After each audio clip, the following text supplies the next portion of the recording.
Good afternoon. Pete Wildebohr, Melissa Mason, Josie Barnhart, Pat Bradford, Stephanie Craybill, Hugh McManus, and Stephanie Walker.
Testing.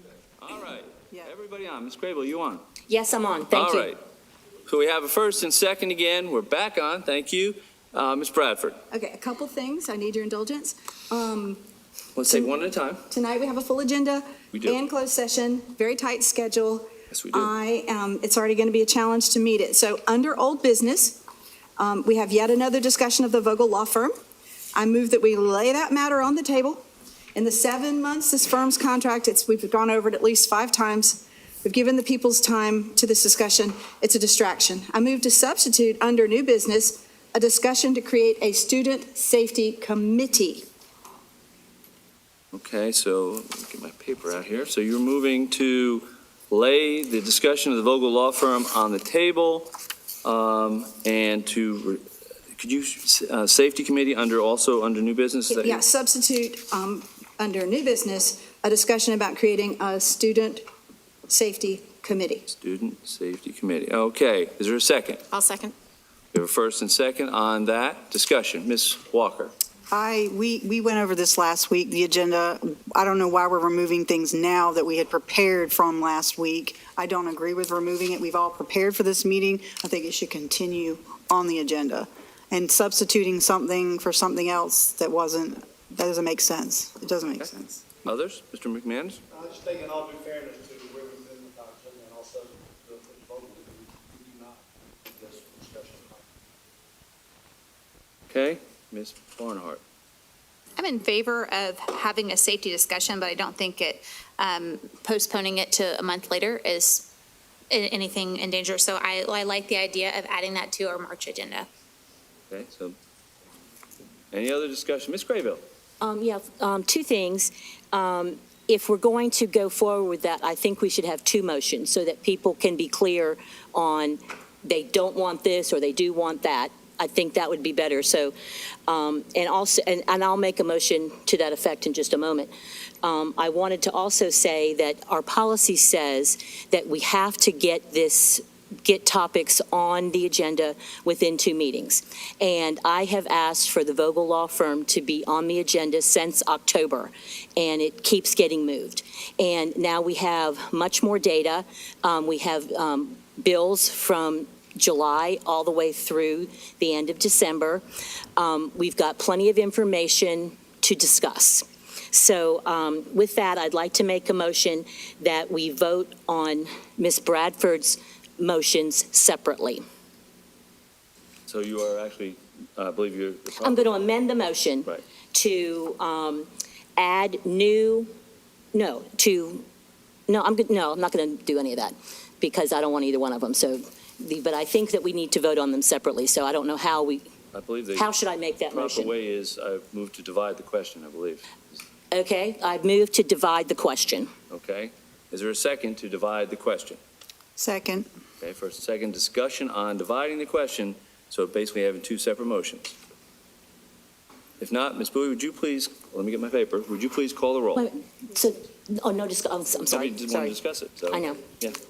So we are now voting, again, board members, whether to divide Ms. Bradford's motion, the motion to lay Mr. Vogel, the discussion of the Vogel Law Firm on the table, and the motion to add a safety committee to two separate motions. Ms. Bowie, please call the roll. Mr. McManus? Yes. Ms. Craybill?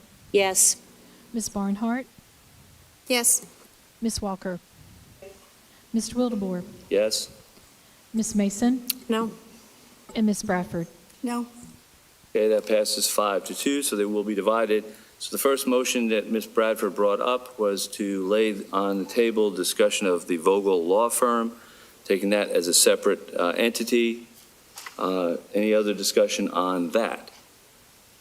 Ms. Walker? Just one thing to say, I agree with Ms. Craybill when we talked about, our policy is clear about how long we take to put things on the agenda and discuss it. It has been longer than 2 months, so I think this is due to be discussed, and we've already planned it. So I think we're going to be going against our policy if we remove it. Who else? Last chance? Okay, Ms. Bowie?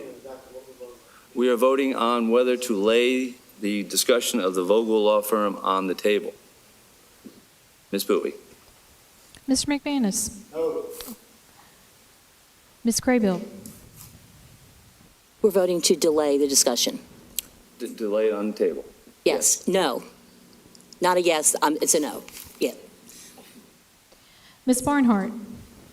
No. Ms. Walker? No. Mr. Wildebohr? No? Ms. Mason? Yes. And Ms. Bradford? Yes. Again, is defeated 5-2. And then we have the second part of Ms. Bradford's motion, which is to add a discussion of a safety committee to this month's discussion, agenda, excuse me. Discussion, Ms. Walker. We went over our agenda last week. We have a certain amount of time we have for this agenda, which means we've already said that we're going to stop at a certain time. And I don't think there's room to add more things. Ms. Crable took the time last time to add our minutes up, and we are there. So adding more things is not, it's against policy again. Ms. Bradford? The Department of Public Instruction put out tables this week that said in our school district in 2022-23, we had 167 cases of acts of school crime and violence. 167. Of those, 101 were controlled substances, 2 were sexual assaults, 1 was an assault with a weapon, possession of a weapon, 30 cases. In possession of a firearm, 4, and on Friday we had another possession of a firearm. I think it's quite germane. Oh, and in New Hanover County, assaults that resulted in serious injury, 5. I think it's quite germane that we take it up immediately. Who else? I think Ms. Barnhart was before. Barnhart, Did do you you have your have hand up? Okay, I do then. I have my Yes, hand ma'am, up. Ms. Crable? So I think that student safety is the utmost of importance. We already have some things in place where we're dealing with some of these issues.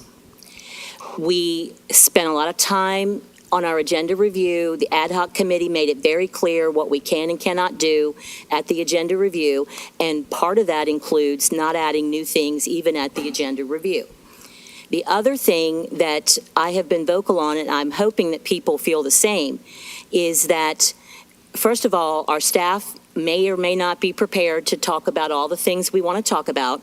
It's not listed on the posted agenda on the right-hand side where it says main points, what we're going to talk about, who we're going to hear from, and I just don't think it's right for us to keep on trying to force things on. We are going to go over 4 hours, and in fact, one of the reasons that we talked about with moving Mr. McManus's discussion on cell phones was to a work session was because we knew we couldn't get there in 4 hours. So why are we going to set ourselves up for just having to table that discussion when we get to 4 hours? I don't think it's appropriate for us to be springing this kind of important information on our staff at this time. Ms. Walker? I'll just add too, I'm not against the discussion, I just think not now. I think we should do the way we normally do, which is ask for it and put it on for their next month. I think that's fine and appropriate.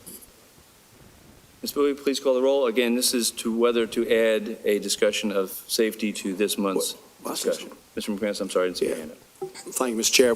We've talked about focusing on discipline in the schools for 6 months. I know several of the board members, and I appreciate Ms. Bradford saying that. And for me to say that to her, that means I really approve. We need to discuss it. But we're not going to resolve that problem in 2 weeks, and I think it's something we really need to put a lot of time into. And we've agreed to shut down in 4 hours because we've been going to 6 and 7 and getting home at midnight, which is not even safe. But long story short, I agree, Ms. Bradford, with what you've said, but I do not agree tonight. But I had to say it. Ms. Bowie, would you please call the roll? Mr. McManus. No. Ms. Craybill. No. Ms. Barnhart. No. Ms. Walker. No. Mr. Wildebohr. Yes. Ms. Mason. Yes. And Ms. Bradford. Yes.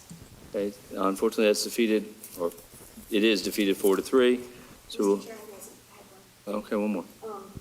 Under old business Mosley, I had looked at and listened at the last meeting, and I seriously don't think that we can do that in 20 minutes. I would like an opportunity to speak, and we have some people who like to speak longer.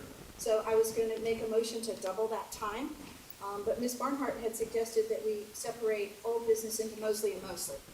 Mosley, the Career Readiness Academy, what's going on there, and then Mosley, the building, what was proposed there. I can go either way with that, but I think we need more time on the agenda for that discussion. Okay, so how much time are you Doubling it. doubling? So 40 20 minutes. and 20. So 40 minutes. Okay, is there a second? I'll second that. Okay, we have first and second. Any discussion? I have a discussion for that. Go ahead. Sorry. Mr. Chair, looking at it, we see a draft newcomer program estimate in conversation, and so I just want there to be clarity with the board. While speaking to the Career Readiness Academy, if we're going to also speak to facility use, I think there should be an opportunity for the board to have a formal opposition to the newcomer center here in New Hanover County Schools. So if that is, I mean, I seconded the motion, but it's my understanding that that is what Ms. Bradford is getting at, to ensure that we're having a conversation of Career Readiness Academy at Mosley, as well as the facility usage in regards to a newcomer school. Walker? Thank you, Mr. Chair. Again, we've set our time limit, so what is gonna suffer? And I say that if we get to the time in discussion and we want to extend it, then we do it, and if not, then we don't, because we have limited ourselves to a certain amount of time. So I would just say that approving it now, it's almost like saying what gets bounced off, or if we'll even get to it, because it's the last thing that we really talk about on here. So it might cut our time off. Yes, Ms. Craybill. So I concur with that, what Ms. Walker said, but also what she's proposing is basically adding another item to the agenda. And if you go down and look at where we are on what was posted, we were supposed to be just talking about the Career Readiness Academy at Mosley, looking at the cost-benefit analysis that we asked for, and looking at drafting the newcomer thing. So I don't think that we need to extend that time. I agree that if we get there, then we can extend. But I believe, based on what an email that I saw that someone forwarded to me from another board member who left me off the email, saying that we are going to do a resolution in a sort of copycat style to the county commissioners. So if that's what we're trying to make time for, then I am definitely opposed. And just a quick reminder to everyone in the audience, we have several people standing. Please remain seated. Anyone who is not part of the law enforcement, please have a seat. Thank you very much. Okay, so we have a first and second to double the time For the Mosley discussion, Ms. Bowie, please call the roll. Mr. McManus. No. Ms. Craybill. No. Ms. Barnhart. Yes. Ms. Walker. No. Mr. Wildebohr. Yes? Ms. Mason. Yes. And Ms. Bradford. Yes. Okay, so that will be doubled.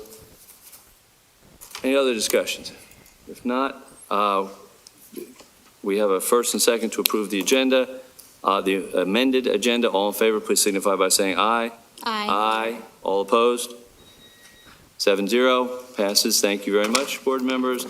At this point, we will have our invocation to this evening. That will be led by Reverend Deacon Rhonda Thomas from the Church of the Servant.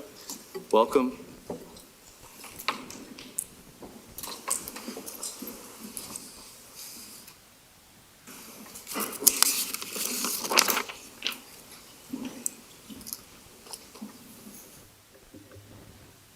Thank you for the opportunity to provide an invocation here at the school board meeting tonight.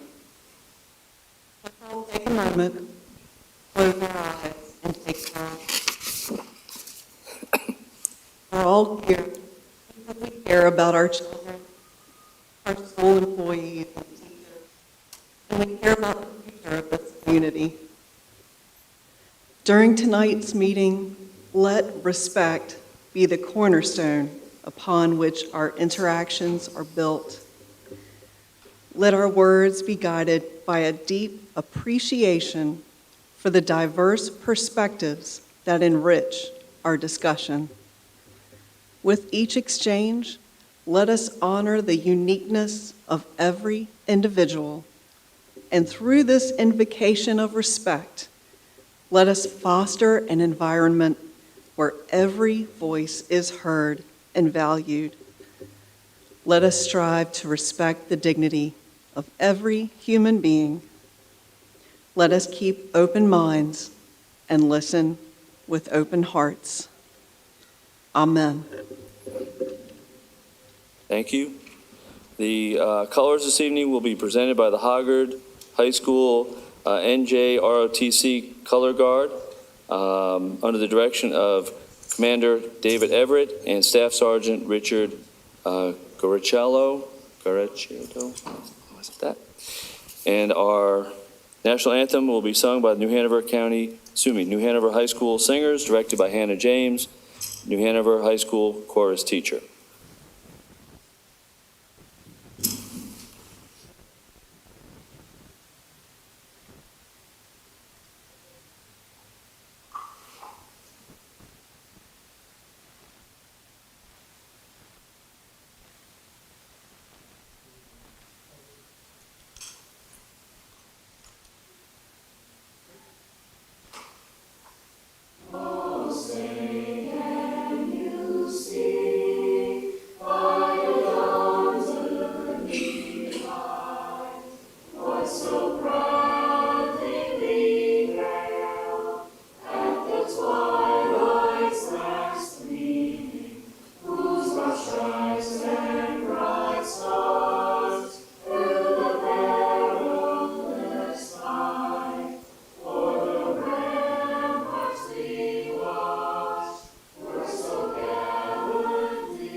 We've asked board member Ms. Bradford to lead us in the pledge. allegiance to the flag of the United States of America and to the republic for which it stands, one nation, under God, indivisible, with liberty and justice for all. Thank you. You may be seated. If we could have the singers please remain. Love to meet you all.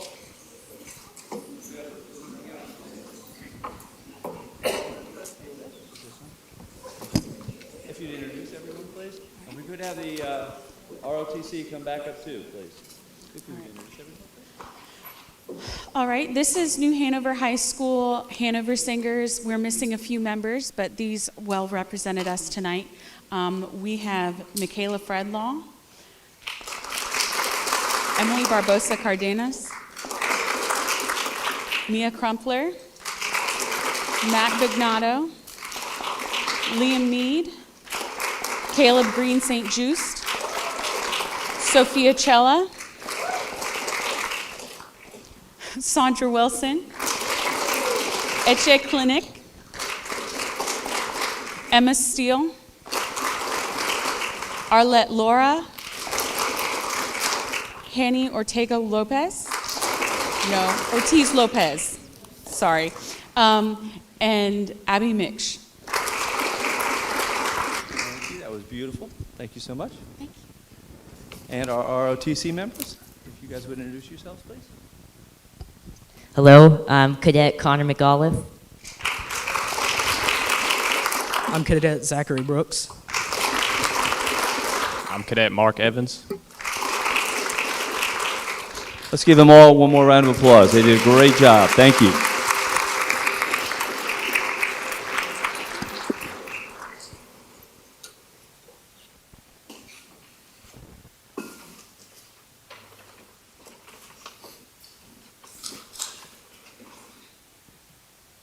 All right, next we will have our approval of the minutes. Do I hear a motion to approve the minutes?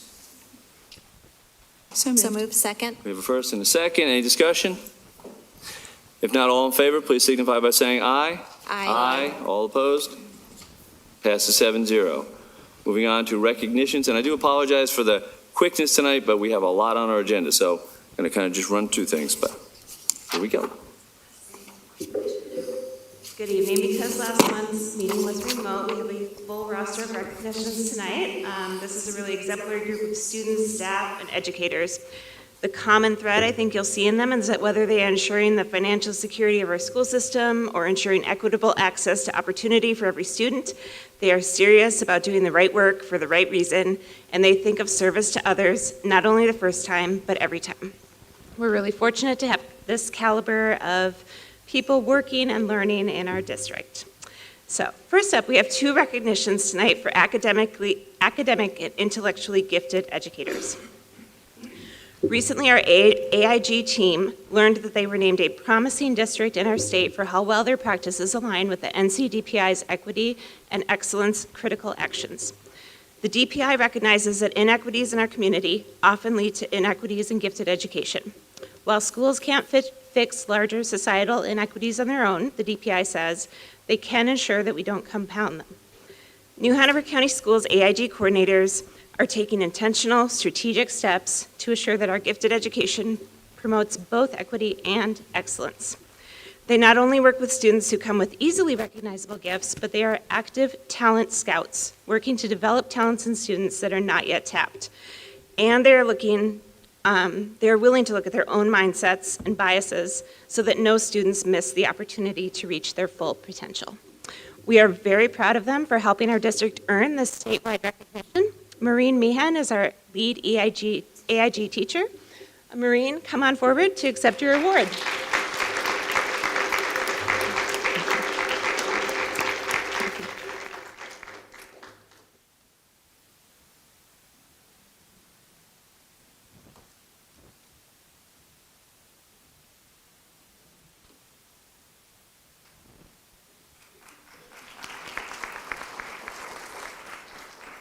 Also from the AIG team, tonight we're thrilled to recognize Angela Jeffrey, AIG specialist. Come on up. now you have to stand up here while I say all the good words about you. So, AIG Specialist for Laney and New Hanover High Schools, who is a finalist in the North Carolina Outstanding Teacher of the Gifted Award. Angela serves more than 600 students, but excels at seeing the strengths and possibilities in each of them. In her nomination letter, Maureen Meehan wrote that Angela actively seeks out students in underserved populations to work with, and that she collaborates with teachers to ensure learning environments challenge and inspire her students. So thank you, Angela, for your exemplary service. And congratulations.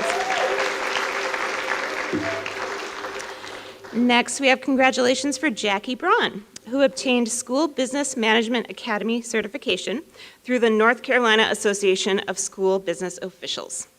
It was a rigorous process involving 21 courses and everything from accounting to legal responsibilities and plenty of tests along the way. In her role in accounts payable in New Hanover County Schools, Jackie is an incredibly diligent, detail-oriented worker. But she also ensures that the human element of school finance is covered. She builds relationships with everyone from our major vendors to school treasurers, and she patiently teaches people who aren't in finance, like me, how to uphold the highest standards of financial stewardship. Jackie understands that every dollar counts when it comes to educating students, and we are in good hands with people like her managing our resources. So congratulations, Jackie.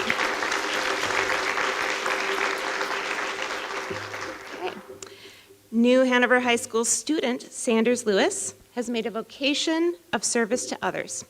She dedicates every free moment to serving the community, from tutoring a third grader struggling with reading to cleaning up trash on local beaches and waterways as part of her involvement with the Surf Riders Foundation Club.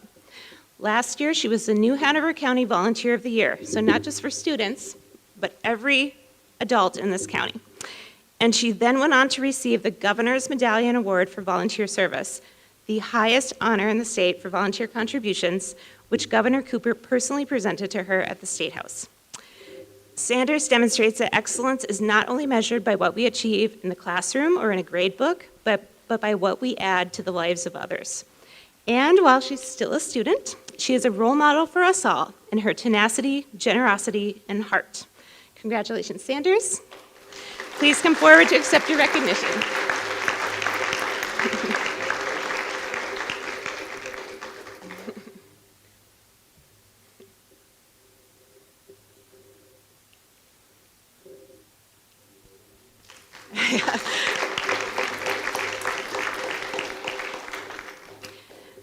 This year is the 250th anniversary of the signing of the Declaration of Independence, and the State Department of Natural and Cultural Resources has set up an America 250 Fellowship for teachers to explore North Carolina's diverse history.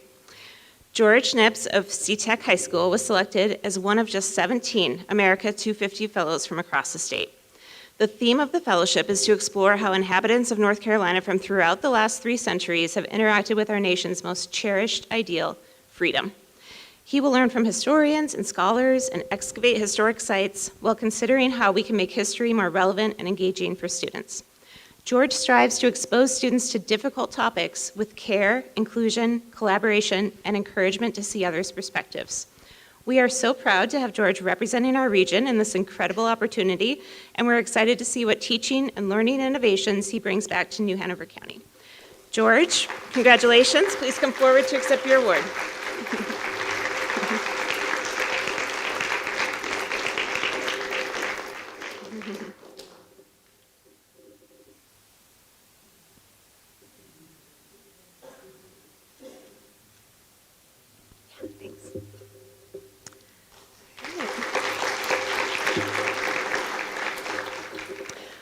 Owen Alford of New Hanover High School and Sophia Aponte of Laney High School serve as ambassadors for School Meals for All NC, a group that advocates for no-cost school meals for all high school students in the state.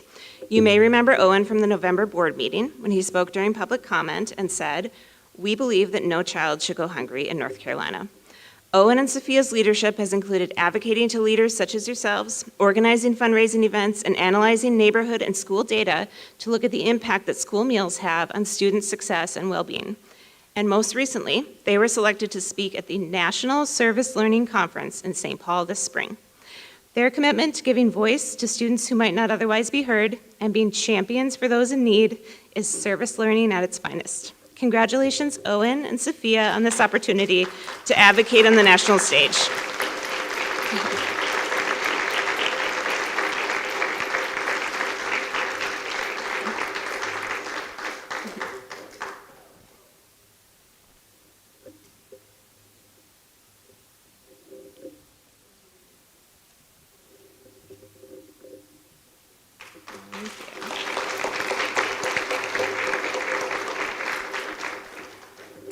Castlehane Elementary Principal Christiane May prefers to be an under-the-radar leader. She said she couldn't be here tonight because of a Title I parent night, but we suspect she may just be avoiding the spotlight. Christiane is our current Principal of the Year for New Hanover County, and last month she was surprised with the announcement that she is the 2024 Wells Fargo Southeast Region, North Carolina Principal of the Year. She is one of 8 regional finalists for the State Principal of the Year, which will be announced in May. Her success as a school leader is in many ways measurable. She steered Castlehane from not meeting growth by state standards 3 years ago to exceeding it 2 years running. But her leadership also shines through in quieter ways, like when she roams the hall with a literal airline trolley cart loaded with snacks for her staff, or greets any child in that building by name. She has built a culture where teachers are supported to do their best work, and students know that nothing matters to her more than to see them learning and growing. In fact, when asked for the secret to her success, she said simply, "We put kids first." Christiane is the kind of leader that would be the envy of any school system because she never loses sight of what we are all placed here to do, what's right for kids. Congratulations, Christiane, on this recognition, and we look forward to you taking it home at state.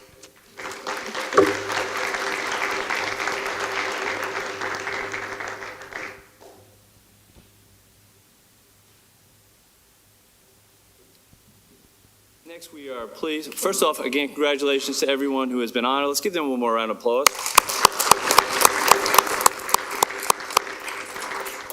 This time, we are very pleased to ask our Student Voice members to come forward and to share with us. Welcome.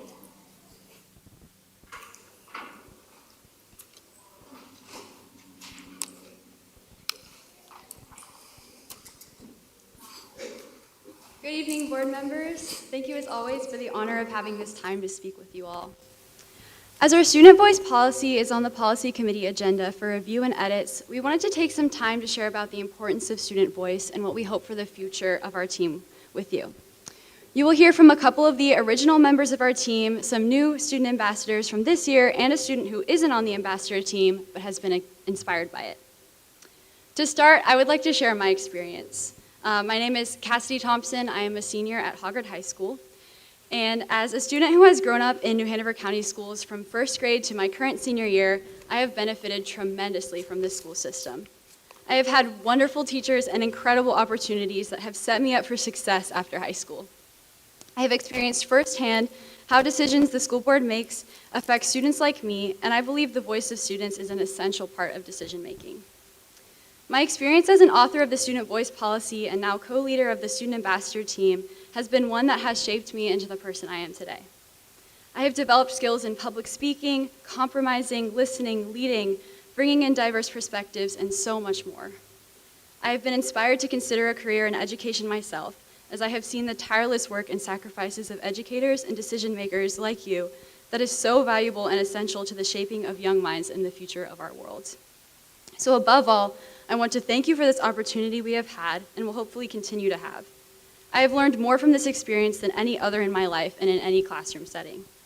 I hope that the Student Ambassador team, along with other student voice structures, will live on after me and continue to provide a way for future students to find their voice and learn how to use it. This opportunity has empowered me and taught me more than I could ever describe. So thank you. And now I would like to invite Lillian and Lucy, two new student ambassadors on our team this year, to share their experience. Good evening, board members. It's great to see you all again. My name is Lillian Remble, and I'm an 11th grader at New Hanover High School. As again, like Cassidy stated, our team thanks you for the opportunity to speak here tonight, and we appreciate your consideration for the topics that we have to discuss. I would like to begin by saying how amazing it is to be on a team like ours. As students of various backgrounds in schools, we've been able to speak, listen, and collaborate with one another on various topics in our county. We've been taught vital skills in the world of policy making, but also been taught vital skills in the skills and world in life itself. We have discussed what true equity means in today's society, as well as how it can be applied to our very school district here. With this group of students, I and many others have had the freedom and pleasure of bringing light to topics and unfair circumstances that may be present in our county today. It goes without saying, at least for me, that the ability to make positive change through our community, even as a student, is a great privilege. Considering each of these benefits, for the sake of my team and my own personal goals for our school system, that you reflect on the upcoming decision vote for our policy. Thank you. My name is Lucy Titus. I am a sixth grader at Noble Middle School. This is my first year as a student ambassador. I would like to thank the Board of Education for letting me share about how the Student Ambassador program has affected me.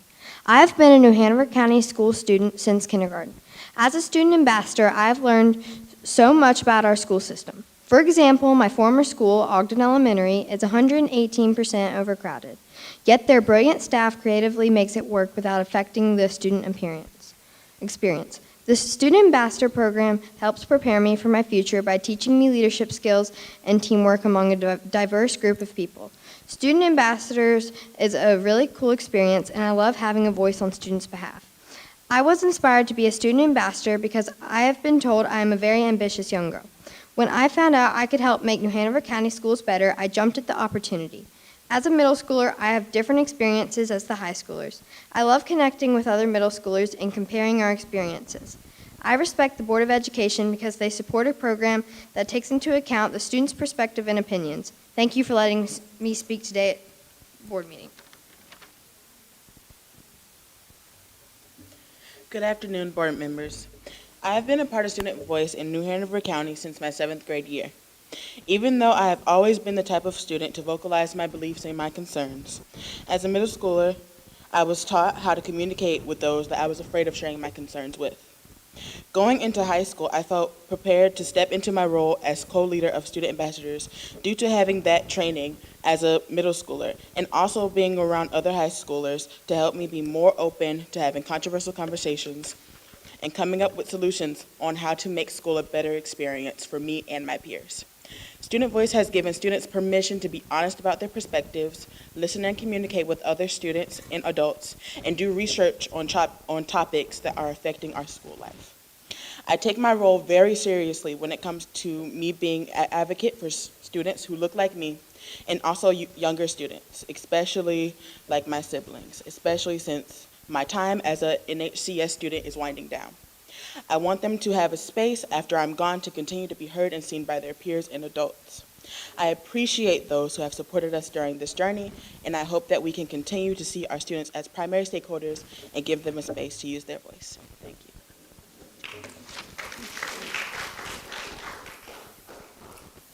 Good afternoon, board members. Thank you for having me. I am not a member of Student Voice, but I am a student at Trask Middle School, the best school under the sun. I watched when the Student Voice group started, and it was inspiring.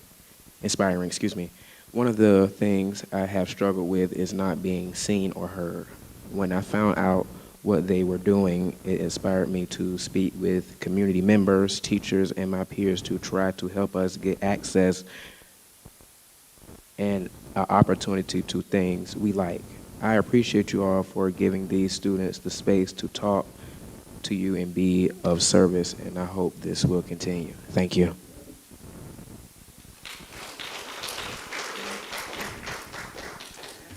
Good evening, board. My name is Shala Harper. Thank you for having me.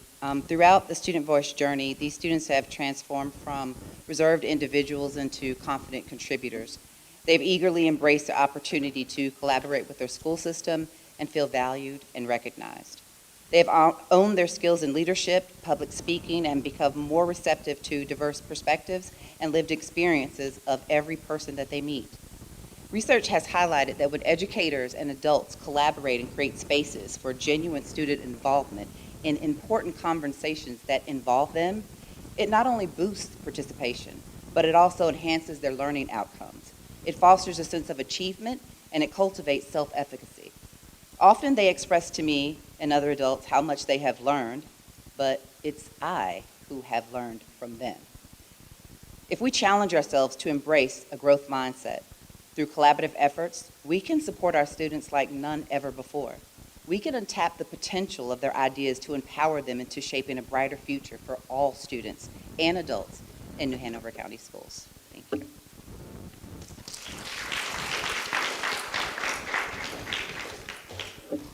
As you've heard from students today, we are incredibly grateful and hopeful about student voice in our county.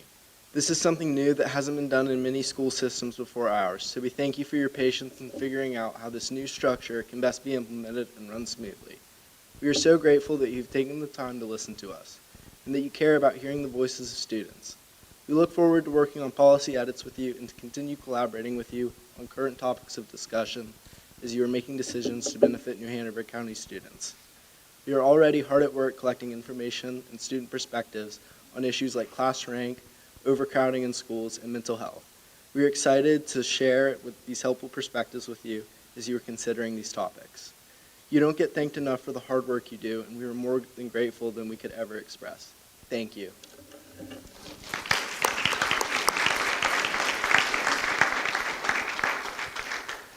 Thank you all for being here, and it's always good to hear from you. So, thank you very much. Thank you. Good job. Thank you. Next, we will have our teacher voice, and I hope I say her name right, Miss Theophilus. Is that? Oh, wow! Look at that.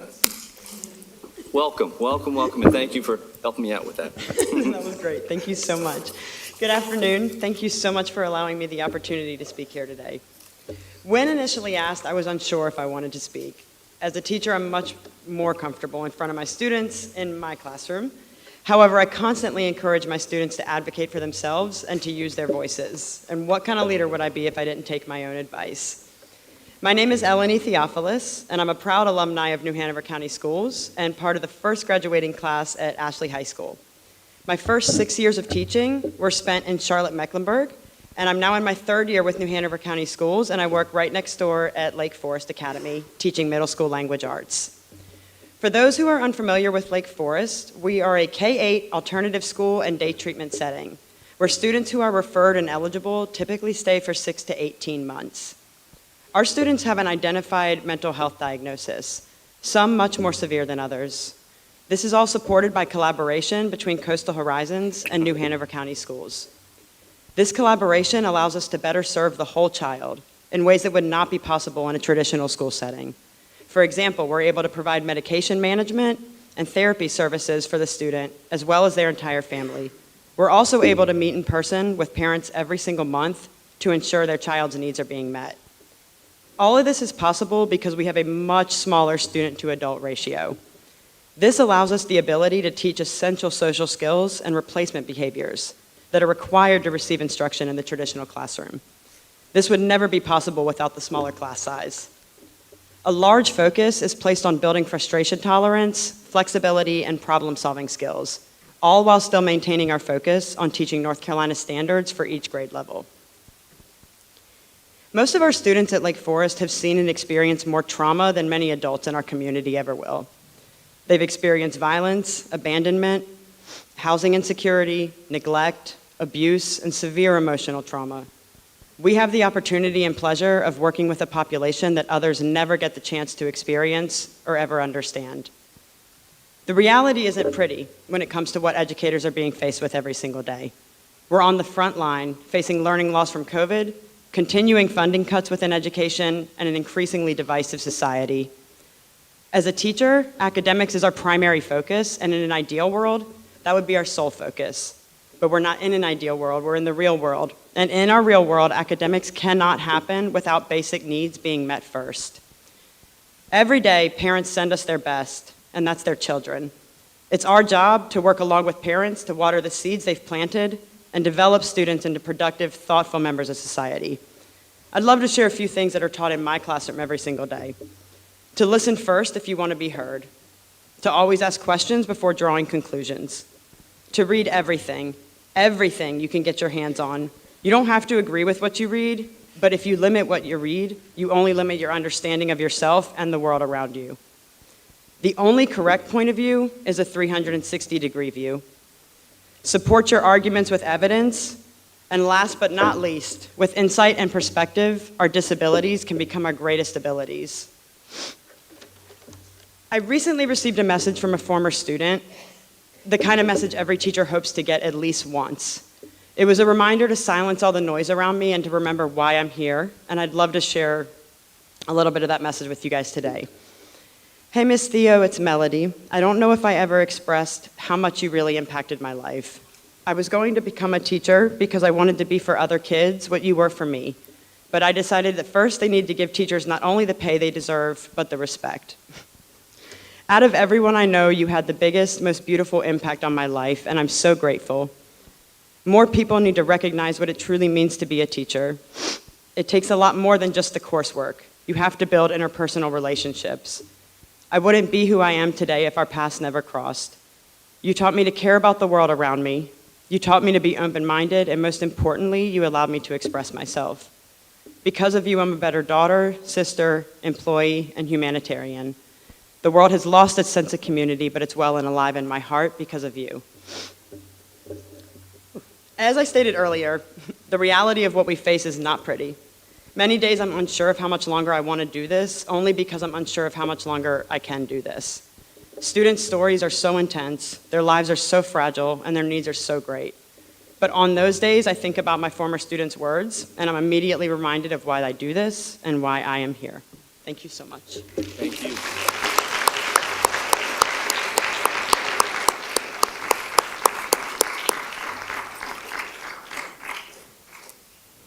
I just want to thank everybody that has spoken. It's great. I do want to welcome, I see we have many candidates out in the audience, so welcome to all our candidates. I see at least one former Board of Education member here, so welcome. And again, thank you all for being here today. At this point, we will continue with our superintendent's report. Dr. Faust? Special observances for February. This month is Black History Month, Love the Bus Month, CTE Month.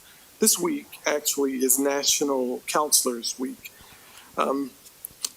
Last week we made surprise visits to 5 schools to announce the Rookie Teacher of the Year finalists. Trask Middle School, Braylon Young, Coddington Elementary, Sarah Wood, Johnson Pre-K Center, Melissa Lawrence, International School at Gregory, Devin Pierce, Snipes Academy Arts and Design, Maggie Sellers. Rookie Teacher of the Year is a partnership with the Wilmington Rotary Club, and it honors teachers in their 2nd and 3rd year. The overall winner will be announced next Tuesday, February 13th, during an awards banquet. Myrtle Grove Middle School teacher was named Beginning Teacher of the Year finalist. 6th grade teacher Madison Ayers has been selected as a finalist for the North Carolina Center for Advancement of Teaching 2024 Empowerment Beginning Teacher of the Year Award. That's a long title. Madison is one of 27 finalists and will have the opportunity to participate in state professional development throughout next week. They will participate in a week of professional development at NCCAT, or NCAT as we call it, February 12th through the 16th. Hoggard was named the National Federation of State High School Associations Honor Roll. Hoggard earned its Level 2 status in the NFHS School Honor Roll program for the 23-24 school year. The NFHS School Honor Roll program recognizes schools that have their coaches complete professional development through NFHS Learning Center coursework. Parent Academy Math Night. Math lead Ryan Redd recently hosted a math night as part of the Parent and Caregiver Academy. An incredible turnout of 45 families wanting to learn about our math curriculum and how to support their students at home. More events are scheduled throughout the semester, and details can be found at the NHCS website. In late January, the district held a specialty school and signature program showcase that featured every single specialty school and program in the district. Over 100 participants attended and learned more about the opportunities. Best Foot Forward, we are happy to share that our Performing Arts Showcase, Best Foot Forward, will return this year for the first time since 2019. There are 10 acts from across the district performing at the Wilson Center on March 8th. That concludes my updates. Thank you, Dr. Faust. So you can hear me. Next up, the board chairman's report. Mine's very short, but I will hit some highlights. Congratulations going out to Christiana May, principal of Castle Hayne Elementary School, on being selected as Southeast Region Principal of the Year. We held a great meeting with our counterparts and the county commissioners as we began our budget discussions. Congratulations, as Dr. Faust just mentioned, to our Rookie of the Year finalists. They were all great. Huge thank you to the students, faculty, and parents of the Career Readiness Academy at Mosley. Your voice was heard, and I was especially impressed with the students that spoke at the public hearing. And board members, in case you didn't know, we have some thank you letters from them that we're passing around.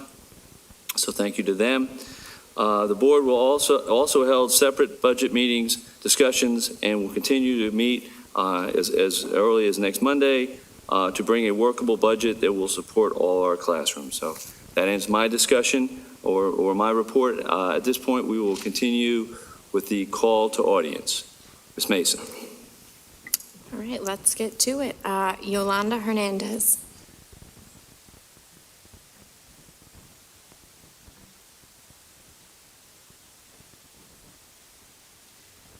Good evening. It's been a long time since we've heard any out-of-school suspension data from Ms. Varman. Why is that?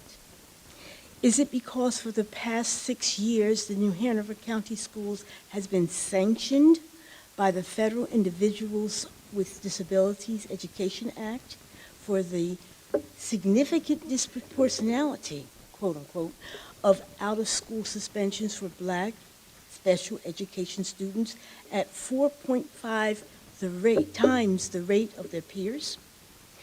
By last year, our special education students had over $4 million of funding withheld from their program. This year, it's over $5 million withheld. And how about our kindergarten, first, and second grade students? Last year, our youngest students received out-of-school suspensions for things like aggressive behavior, inappropriate behavior, and excessive display of affection. All of those are violations of your current short-term suspension policy 4351. Board authorities and duties policy 1010 states that one of your duties is to acquire reliable information that will enable you to make the best possible decisions about educational programs. And that's a quote, okay? Ms. Varman has that information. It's time to invite her to speak publicly about the current out-of-school suspension data.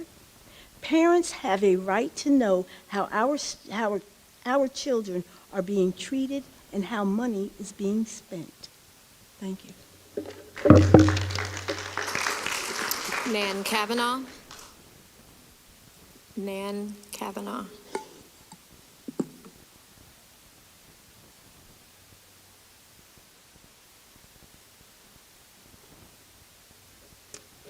Good evening. Since September, I've attended every general meeting in person. I've watched, I've listened, I've spoken.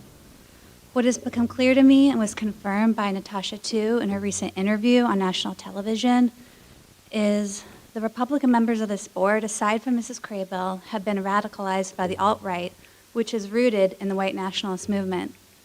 This is why no matter how many students, parents, citizens, employees, or fellow board members who speak against Policy 7205, the disbanding of the DEI committee or book bans, Ms. Barnhart, Ms. Mason, Ms. Bradford, and Mr. Wildebauer, you vote against us, the majority. It's undemocratic. It's from a place of compassion as a mom that I honestly don't think you understand why these policies are radical and designed to intimidate your employees, our children's teachers, to keep them from important and healing discussions about American history, conversations to build understanding and compassion, to keep history from repeating itself. When I see Republicans talk about book bans and burn books on TV, as a mother of 2 Jewish children, I see history repeating itself, and if you don't see it, then you need to ask yourselves why. During Mrs. Tu's interview, she weaponized the grassroots organizing of the Mosley Academy families by calling immigrant children invaders, as if kids to Wilmington were here to pillage and destroy. Steve Bannon using Jesus' image as a prop in the background. It was bizarre, it was radical, and it was racist. I am the descendant of enslavers and Confederate leaders. I know white supremacy when I see it, and whether you know it or not, you are engaged in the white nationalist movement. In honor of Black History Month, I ask you to end this here. Show us you are not members of the racist or radical right and vote no on 7205. Thank you.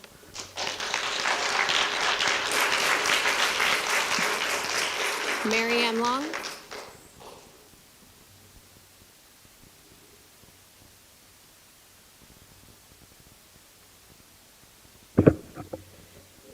Dear board members and Dr. Faust, I'm Mary Ann Long. CTEC parents would like to address some issues that have happened at the CTEC this school year. Open house night, parents were presented with new school hours, which was an 11th hour decision, and at least communication to the school, since that is the day they heard about this change. The timeliness of this decision was very inconsiderate for all involved and caused a hardship to many families who had to prepare for alternative transportation. Some parents were faced with the possibility of being late for work, while the other families whose children rode buses had an entirely different hurdle. Our buses still picked up the children at their regular time, therefore causing these students a much longer wait time at Laney High School, while getting home much later. The new complications for our school was that students taking classes at CFCC were unable to take many of the classes due to the start times. It also complicated classes at CTEC and CFCC due to scheduling of classes. Students would start a class at CTEC, then have to depart that class in order to go to their CFCC class. Since both schools have attendance policies, the staff was faced with yet another obstacle. Instead of the change that was made, maybe you should have consulted the school and parents. Perhaps it should have been made to start our school day earlier to take advantage of CFCC. Lastly, as a parent, I feel we have been singled out since no other schools in our district were faced with any changes such as this at the 11th hour. Please take a moment to reconsider this decision for the next school year. Thank you, Ms. Long. Your time is up. Valerie Noel.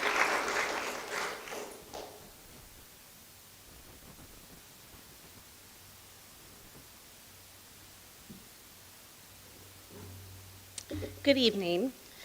My family and I have been part of the Wilmington community for about 2 years. When my husband and I first visited, there was a moment that we knew we'd found home. While exploring downtown, we saw it. Black lives do matter. End racism now. Gasping, our mouths hanging open in shock, we turned around and drove by again, slower this time, not wanting to peel our eyes away. We'd been living in a place where that art could never exist. Overcome with hope, we knew we had to be here. 2 years later, I am wholly disappointed, not in Wilmington, but in you. Over the last 2 years, my children have been taught by 22 teachers in our schools who have been nothing but dedicated, professional, caring, and engaging. Yet, you seem intent on making their jobs and their lives harder. You say that you support staff, that you need to take things off their plate, that you recognize their essential role in our community. But your actions repeatedly show us that you're willing to undermine our staff's expertise, professional judgment, autonomy, and well-being to solve problems that don't even exist. There are real problems for you to solve: a budget crisis, massive cuts for next school year, dilapidated and overcrowded buildings, teacher retention, inadequate transportation, and a pervasive climate of distrust and retribution that has rendered staff terrified to speak up. Yet tonight, you will pass another policy that will increase confusion and fear, lead to self-censorship, rob our children of the truth, and make it easier to harass staff. You will remind us where your values really lie. Policy 7205 will pass. However, just because it passes won't make it right.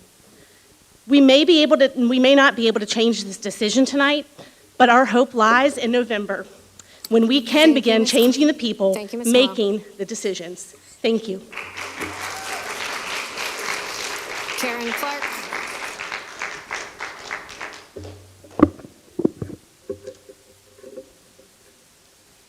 This is what the Lord says. Don't let the wise boast in their wisdom, or the powerful in their power, or the rich in their riches. But those who boast should boast in this alone, that they truly know me and understand that I am the Lord, who demonstrates unfailing love and who brings justice and righteousness to the earth, and that I delight in these things. Who then ascends into the presence of the Lord? And who has the privilege of entering into God's holy place? Those who are clean, whose works and ways are pure, whose hearts are true and sealed by the truth. Those who never deceive, whose ways are sure. They will receive the Lord's blessing and righteousness given by Savior God, for they seek the pleasure of God's face. I pray the Lord is your revelation light to guide you, the source of your salvation, defending you every day, that you fear no one. You will not be shaken, for God is in your midst. For the one thing you seek above all else is to live your life so close to Him that He takes pleasure in your every prayer, seeking His face with all your heart.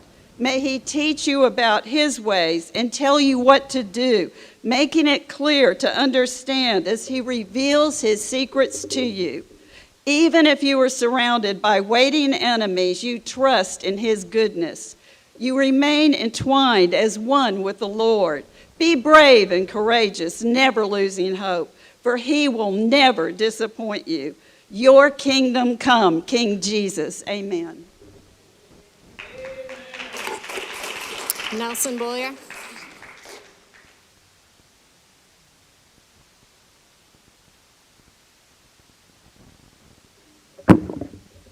The majority that governs this board does not represent a community. You represent an ideology. You are facing a massive budget shortfall that is likely to result in the loss of personnel. Your primary focus should be on working with the commissioners day and night to address it. You've done nothing.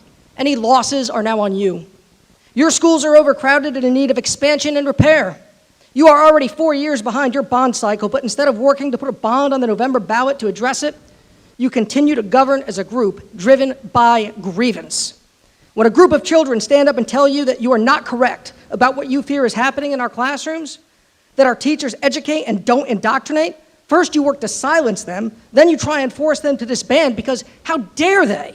The audacity to think and speak and question the adults that are there to work on their behalf. The superintendent suggests creating a welcome center and tells the community of a wide need. 10% of your population are ESL speakers. So you try to get rid of him 6 months after praising his work and extending his contract. You've all claimed that you wanted our district to focus on reading and math, but have any of you? The district has seen tremendous success in those subjects. If that truly was your focus, you'd join in celebration. You'd thank Dr. Faust and every single employee of this district for helping us realize your stated goal. But for you, there is no time for celebration. For some, you are driven by your unstated goal. Your goal to bring national MAGA politics into our local schools and force all of us to worship at the feet of your orange master. So I have one request for this majority. Buy a case of Bud Light and blow it sky high if you must. Work with Steve Bannon and Jesse Waters to prepare for the deep state, Taylor Swift, Super Bowl psyop if you absolutely have to. I do pray that you find the help you need, but please, keep your culture war crap away from our kids. Kimberly McDuffie. Kimberly McDuffie. Kimberly McDuffie. Kimberly McDuffie. There she is.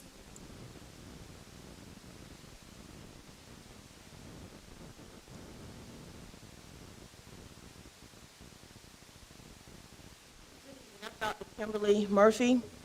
I remember when Lakeside High School became Mosley Performance Learning Center. To consider closing down a school where students are thriving is absolutely asinine. With all of the overcrowded schools that need to be expanded or new schools that need to be built, why upset Mosley? I believe that if it were left up to you, Dr. Faust, that CRA will be closing down this summer. The announcement that CRA was closing devastated our students and their parents. Families went for weeks in distress over this. Do you not understand how emotionally traumatic that was for these families, especially our students? You sent our students home for Christmas break with them believing that their school would be shut down. It took your actions and upsetting an entire community for you to rescind closing CRA. These children and their parents experienced unnecessary grief imposed by you, their leader who claimed to care about children. And in the same breath, you proposed opening a newcomer school as you announced the immediate closing of an established, successful school. There is no punt return for this. Dr. Faust, you have disappointed a lot of students and their families, including me. As a community, I have lost faith in your judgment and leadership. Board members, I am extending my support of any efforts that are in place or will be put in place to rescind the contract of Dr. Charles Faust, a contract that should have never been renewed in the first place. We are New Hanover County Schools, and we are better than this, and our children deserve better. Lastly, and in response to your statement regarding the U.S. Constitution, I stand on the Constitution, and it was written for me. It was written for all people, we the people. I am Dr. Kimberly McDuffie Murphy, an educator for education. Tracy Bannon. Tracy Bannon.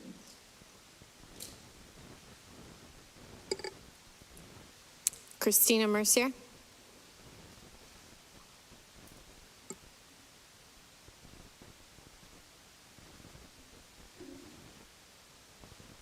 I'm here this evening to talk about real problems facing real educators in New Hanover County who have communicated with me within the last 2 weeks.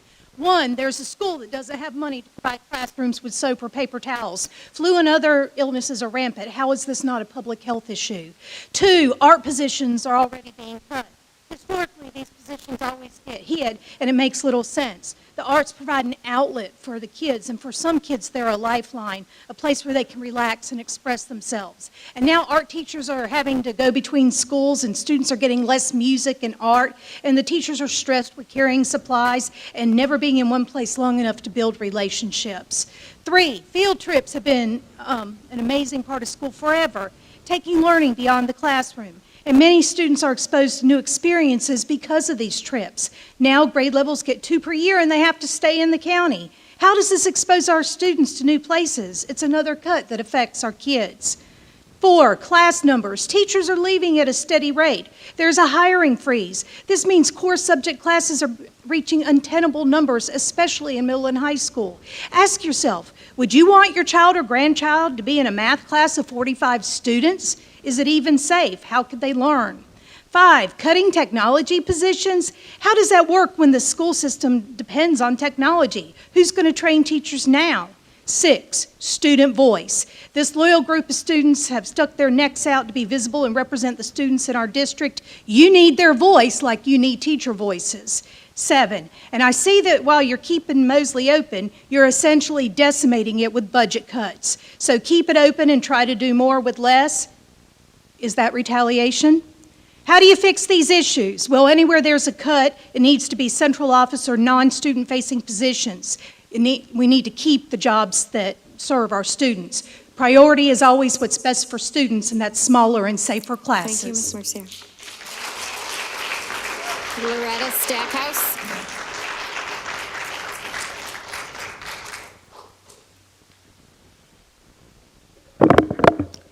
Short-term suspension policy 4351 includes a section on the pre-suspension rights of the student. In that section, it states, quote, "The student has the right to be present at the informal hearing, but does not have the right to have a parent or other representative present," end quote.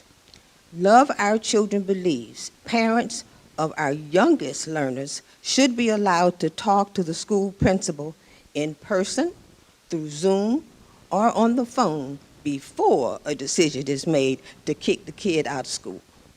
This is not extra work for the principal. Usually, the principal contacts the parent after a determination has been made to suspend the child. This does not take any power or authority away from the principal. The decision to suspend is still totally up to the principal. What this does do is allow the parent the opportunity to talk with the principal about the positive behavior support alternatives that may be used to keep the child learning in school. Love Our Children is asking you to change policy 4351 to read, quote, "The student has the right to be present at the informal hearing, but does not have the right to have a parent or other representative present, with the exception of students under the age of 8 or under grade 3. Thank you. Justina Gardino.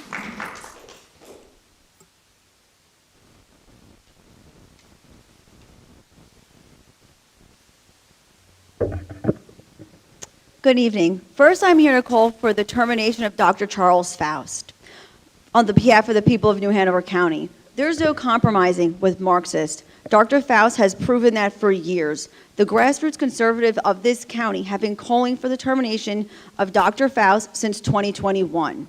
Now, since his public showing of disdain for the Constitution and his tyrannical attempt to unilaterally close Mosley High School and open a new quote-unquote newcomer school, aka refugee center, the entire nation is calling for Dr. Faust's termination. Hi. Please listen to our voices this time. He will push his agenda behind your backs every chance he gets. Please fire Dr. Faust for cause. Secondly, citizens and taxpayers of New Hanover County. We have a primary election coming up. Early voting starts on February 15th. This decides on who will run in the general election for the New Hanover County School Board. We need true conservatives on this school board, not another Craybill. Hey, how are you?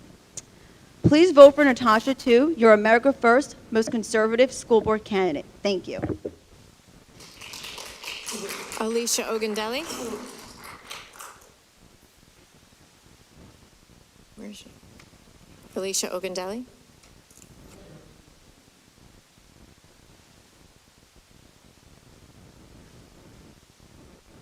Good evening. February is Black American History Month. I have some Black American history for you. On August 18, 2023, Love Our Children requested the Policy Committee revise short-term suspension policy 4351 and let the parents of the 5, 6, and 7-year-old children participate in discussions with their principals before a determination is made to suspend a child. 60% of out-of-school suspensions are Black American children. On May 16, 2023, the Policy Committee discussed Policy 4351, but not Love Our Children's proposal. No action was taken. On June 20th, 2023, the Policy Committee met, but did not discuss Policy 4351. On August 15th, 2023, the Policy Committee met, but did not discuss Policy 4351. On September 19th, the Policy Committee met, but did not discuss the Policy 4351. On October 17th, see where I'm going with this? The Policy Committee met, but did not discuss the Policy 4351.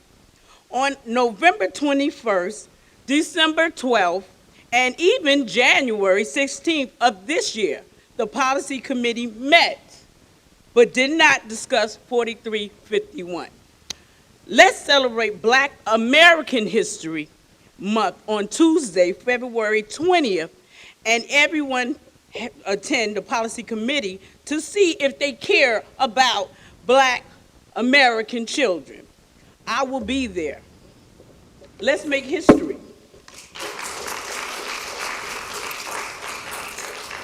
Mac Coyle. Mac Coyle.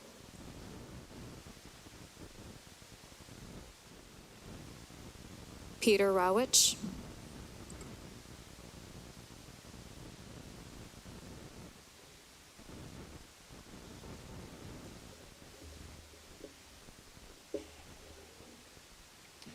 Nuestros niños de Carolina del Norte se les está negando la educación básica garantizada por la Constitución de nuestro Estado.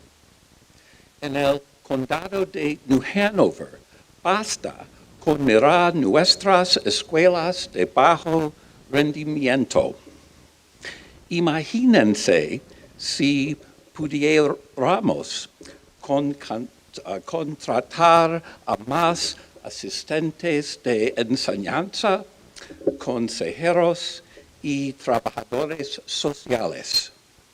Imagínense si pudiéramos matricular a más estudiantes de preescolar. Ya hay dinero en nuestro estado para hacer precisamente eso. Se llama el Plan Leandro y significa 57 millones de dólares anuales adicionales para nuestras escuelas. Apoyen el Plan Leandro y díganle al senador Lee que debe el plan financiarlo. Gracias. This Love Our Children speech was for our Spanish-speaking families. Michael Sheridan will translate it during her turn to speak. Thank you. Brittany Esslinger.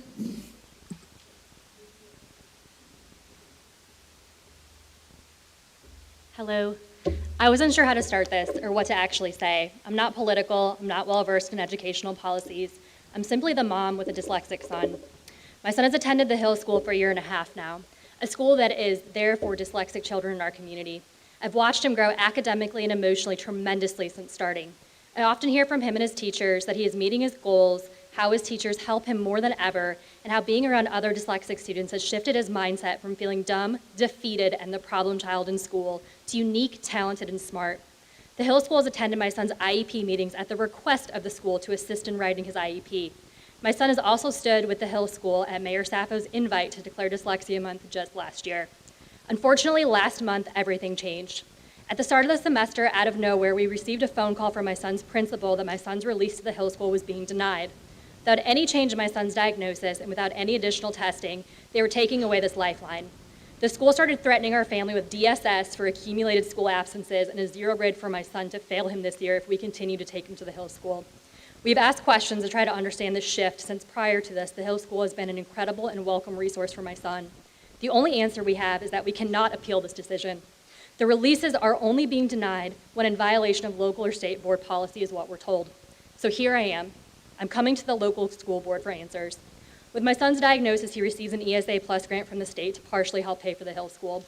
This grant lists the Hill School as an approved option along with the question if the student will still be attending the public school system. We are at a complete loss on how the county-appointed school board can suddenly overthrow the state-appointed grant designations. Along with many other families that are impacted by this rash decision, we are looking for answers. We are hoping for a change. Thank you. Michael Sheridan.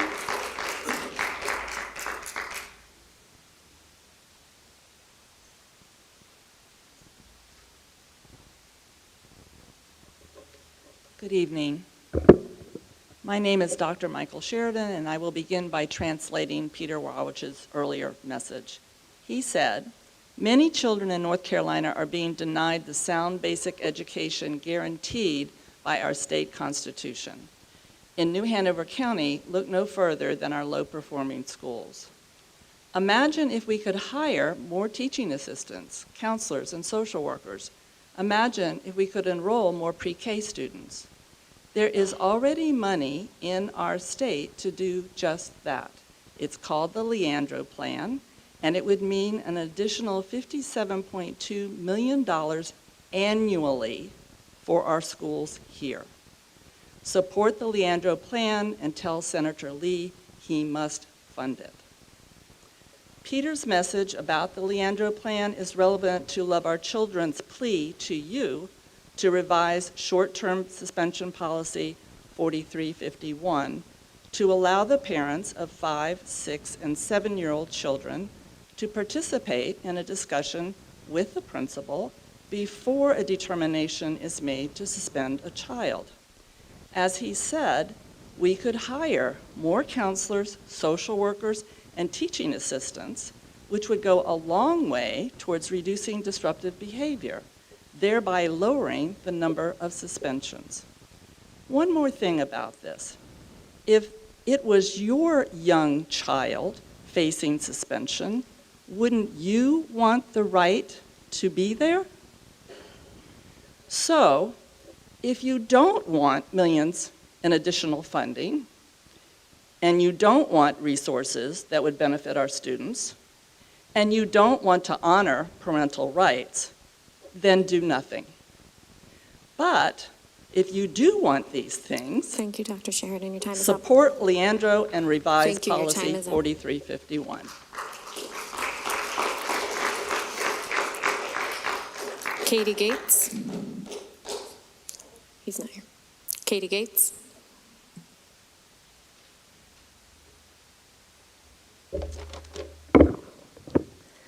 Good evening, Board. As you consider the $11 million to be cut from the budget next year, please consider the inequity between administrative salaries and teacher salaries. 34 people in the New Hanover County Schools administrative staff make over $100,000 a year, yet teachers make $39,000 to $70,000. About 63% of our state budget goes to education, but our teachers are compensated half of what admin makes. A more equitable redistribution of salaries is necessary to support teachers on the front line who are face-to-face with our children. The mean superintendent salary in North Carolina is $170,000, yet Charles Faust makes almost $249,000, and his salary includes a special contracted salary differential of $100,000. When considering budget cuts, is Faust really worth his elite salary when he deceitfully brought in Suffolk Solutions in 2021, said the Constitution doesn't apply to him, and worked subversively with Dr. Faison for 3 years to close Mosley in order to open a newcomer school without the Board of Ed even knowing about it? Dr. Faust has 7 employees under his purview, collectively making $813,000. Dr. Faison oversees the instructional and academic department of 7, who collectively make $812,000. I question the necessity of our chief DEI officer and his HR salary of $118,000. That's a lot of numbers, but just with the 15 combined total salaries I just mentioned, we could hire 31 high-caliber teachers. Obviously, we need admin, but with such inflated salaries, it is an injustice to the students and teachers to maintain a hugely disproportionate admin staff that represents big government overreach, unnecessarily micromanaging our students, and it is budget bloat. Thank you for your consideration. Thank you, Ms. Gates.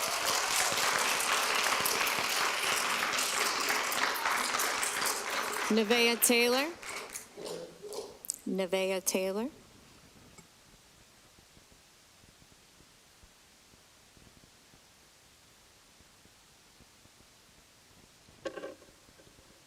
Good evening. My name is Nevaeh Taylor and I am a junior at C-Tech High School. I'm here tonight to speak about the school hours and transportation.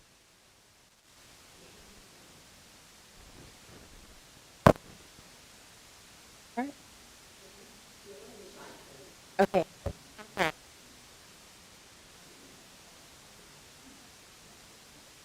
Good evening.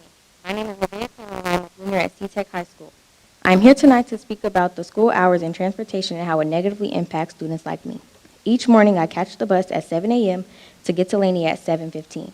I have to wait for over an hour for the shuttle to get to C-Tech. Then I wait for my school to start at 9:30. Laney is my traditional home school, so that is why I ride their bus to go to their campus first. There are 5 other C-Tech and Wilmington Early College students who are there with me. We are treated like trespassers when we are there. We have to wait for over an hour without shelter because we are not allowed inside unless it's below 30 degrees. On the morning of November 17th, my friends and I went inside of Laney to wait in the cafeteria because it was below 30 degrees. Out of nowhere, a Laney assistant principal began to yell at me, asking me who I was and why I was there. He wrote down all of my information and told me that I was trespassing. He called over one of the officers. With this, I stepped to the side to call my mother for safety measures. I was talking to my mother and the officer threatened to put me in handcuffs if I didn't walk back. After this, I submitted an Ethics 360 report.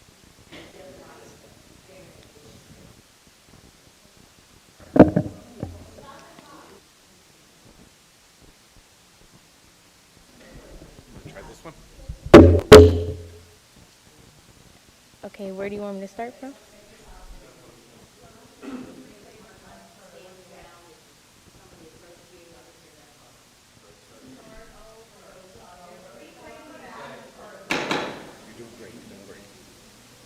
We just want to be able to hear you, that's all, because you're saying something very important, so. Okay, so from which just part? Start over. Okay. Okay.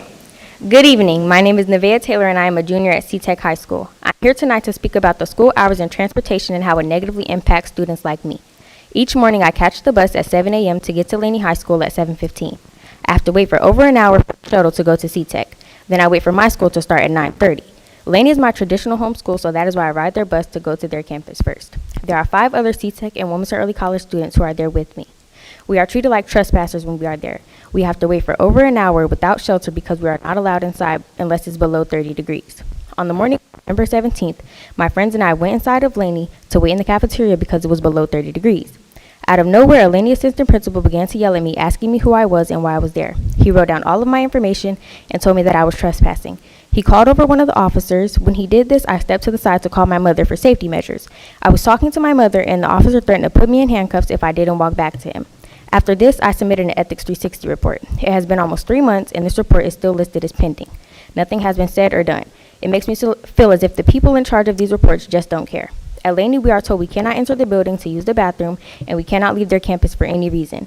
Laney's administration has told us that it is a privilege to be inside of their building, and we are lucky that they even let us enter. We rely on school transportation. We are trying to get to school, and we are being treated as less than. I have unreasonably long school days. My day starts when I get on the bus at 7 a.m. C-Tech doesn't get out until 4:45, but my bus doesn't get there until sometimes 5:15. I don't get home until after 6:30. My school day is so long that I had to miss instructional time today to attend this board meeting. My school day is just over 12 hours. My fellow classmates and I are being treated unfairly, and no one except those at C-Tech seems to care that this is happening to students in Hanover County. I thank you for taking the time to hear my voice, and I hope that someone with the power to make a change cares enough to do so. Thank you.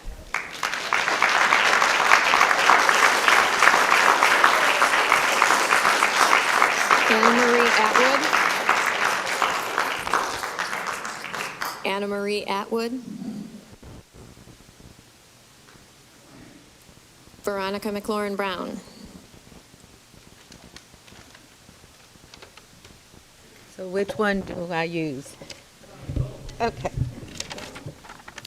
I want to draw your attention to Policy 1005, the mission and vision statement for the New Hanover County Schools. The mission, in collaboration with our parents and community, is to strive to provide children with an opportunity for a superior education and a safe and positive learning environment. The vision underscores the importance of strengthening family, community, and business partnerships through collaboration and communication. Parents, our community, and Love Our Children North Carolina believe in the school system's mission and vision. But at least 4 of you do not. Because if you did, there's no way on God's earth that you would refuse a 5, 6, and 7-year-old child the right to have a parent or other representative participate in a discussion with the principal before a determination is made to suspend the child. Policy 4351 abuses and disrespects our parents, and it exposes our youngest learners to needless trauma. It is an abusive policy. And that is why Love Our Children North Carolina has been asking you for the past 10 months to just allow parents to talk with the principal by phone, through Zoom, or in person before they kick a child out of school. So, how many more months will our youngest learners be exposed to needless trauma? How many more months will it be before you stop abusing and disrespecting parents? How many more months will it be before you live up to your mission and vision? Thank you. Tim Merrick.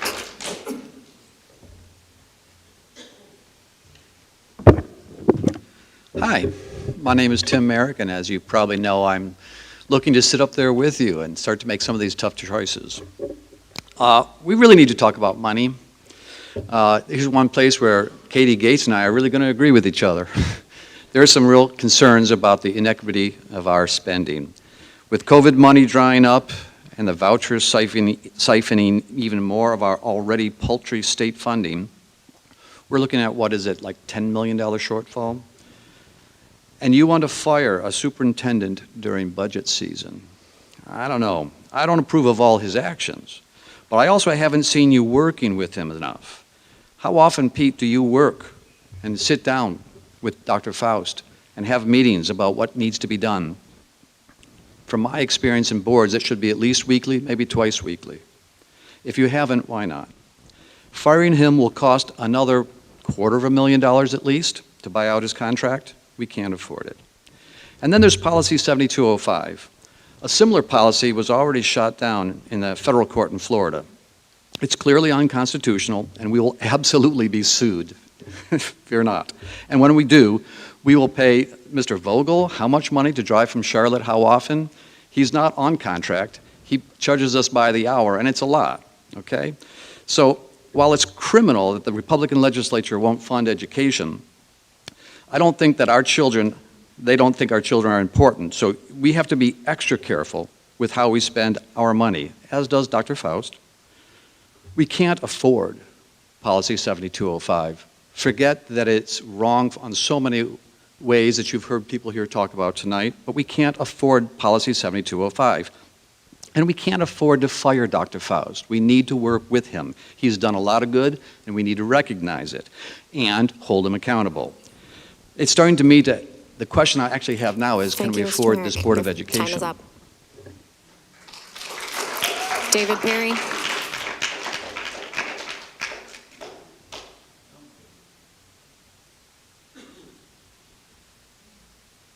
Which one's the working? Is this the working? Or is this the working? This one? Oh. Hi, I'm David Perry, and as you know, I want to sit up there with you. So, quickly, on Dr. Faust, I've already expressed my opinion on this matter in every which way to Sunday. He's a destructive force in this school district. He's alienated our teachers. His contract should have never been renewed. He's going behind your back. No amount of policies are going to be able to control him. And Mr. Mag talks about wasting $250,000.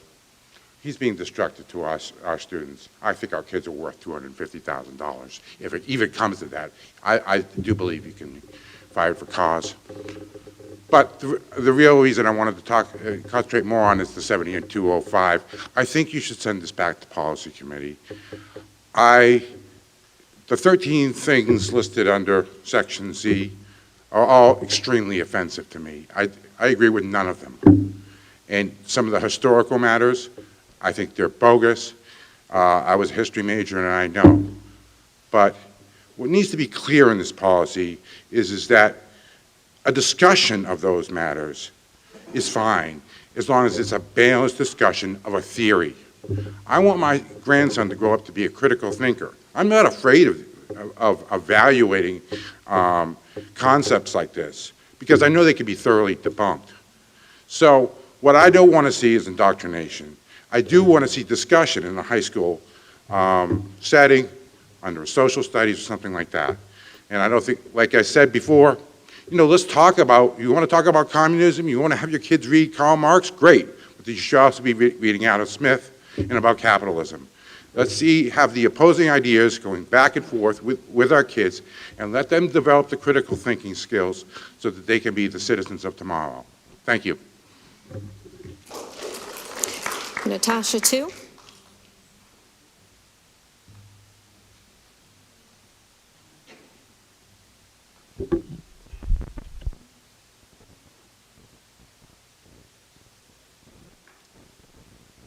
Good evening. Can you hear me? Is that the right one? Good evening. My name is Natasha Chu. I'm running for the New Hanover County School Board. I'm here to let people know that you can actually fire Faust for just cause. Let me list a few of those reasons why you could. Poor decision-making and lack of leadership when it comes to the COVID-19 response, seclusion rooms, SOFIC solution survey, teachers' fear of retribution, closure of Mosley without board approval, poor academic performance and improvement with our kids. Only 60% are not proficient at Math 1. I think we're in a little bit of trouble. I think there's plenty of just cause to fire Faust, and we wouldn't have to pay the 300, his salary or whatever the agreement is. I would like to touch back on the acts of violence. Thank you, Pat, for sharing, or who shared the current acts of violence within our school system. I have a child who's actually experienced that. I know this stats for the North Carolina State school system was recently released. Pretty staggering if you do not know. 13,193 reported acts of violence and crime within our school system in the last school year. That was an 18% increase from the year before, 38% increase from the pre-pandemic years. What's going on? Why are our schools unsafe? Why has the North Carolina State Board of Education added new policy codes that would address our kids having pornographic material in our school? Let's think about how that would happen. Perhaps because we have that in our schools already. Just saying. I'm ready to get up there on that diocese with you and make real change. I think people know why I'm running. If you don't know why I run, go visit my website, natashaforschools.com. I look forward to being able to serve this community and making real change. Thank you, Ms. Tu. Thank you. Gail Major. Gail Major. Rebecca Trammell. Make sure I'm saying that right. Sorry, Trammell.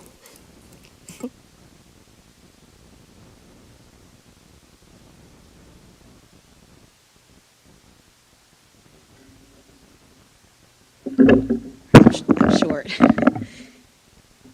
If the North Carolina Supreme Court sinks Leandro, then most of North Carolina public schools and school children will go down with it. Saturday Night Live Weekend Update joked recently that the menu on the Titanic, the infamous ill-fated luxury ocean liner, included not only gourmet food, but also bottomless water. Perhaps innocent joking about this has become acceptable. And yet, this preventable tragedy was no joke. The most fundamental lesson is that there is no such thing as sinking half a boat. Roughly 2/3 of the Titanic's passengers and crew died horribly as it sank to the bottom of the Atlantic. Is there a connection to North Carolina today? Absolutely. Within the next month, the North Carolina Supreme Court will rule yet again on the landmark case, Leandro. Since the original ruling in 1997, North Carolina's justices have consistently ruled in favor of Leandro, confirming every child in North Carolina has the constitutional right to a sound basic education. This right has been violated for a huge number of our students across North Carolina. A comprehensive plan for delivering a sound basic education was carefully and created by respected educators, agreed by all parties, and approved by the lower courts. And a majority of the North Carolina Supreme Court ruled in November 2022 that this plan must finally become a statewide reality using already earmarked public funds. We're talking about $5.54 billion over 8 years. For New Hanover County, $51.6 million for public schools, $5.6 million for every child to go to pre-K. It has taken 27 years to study and prepare this educational arc for its maiden voyage. That process was remarkably bipartisan, with Republican judges and politicians playing a leading role in making it plain to Leandra Wright's needs and remedies applied statewide. Now, Thank you, Ms. however, Tremblay, your time is up. sorry, I'll just email it to you guys. I'll send it to the press. Thank you guys so much for your time.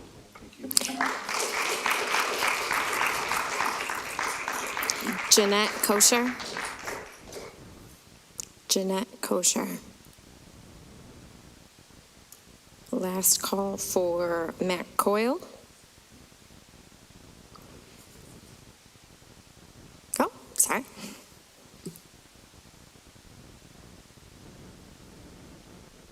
Good evening. I've been attending school board meetings for over a year and a half, and have seen no evidence that you are following your K through second grade suspension policies. My take on your lack of response sends the signal, my mind is made up, don't confuse me with the facts. So I'm here to tell you a story. Our second daughter was born with a chip on her shoulder. My husband and I jokingly said that if she'd been our first child, she would have been our last. In the second grade, she got into a skirmish, not an assault, with another kid, a behavior not part of your suspension policy, and yet last year, 28 K through second graders were suspended for exactly that. The school principal and her teacher met with my daughter, the other child, his mother, and me. We were informed of school policy and included in the decision. Were they suspended? No. Instead, the consequence was more appropriate. Both children had to miss lunch recess for 3 days. The teacher had them work together to do chores in the classroom. If my daughter had been in one of your schools, I would not have been included in any of these decisions. She could have been suspended, a punishment she would not have minded, as she struggled in school due to what was later diagnosed as dyslexia. More importantly, there would have been no lesson learned. These two kids learned to work together and get along, a lesson we adults should take to heart.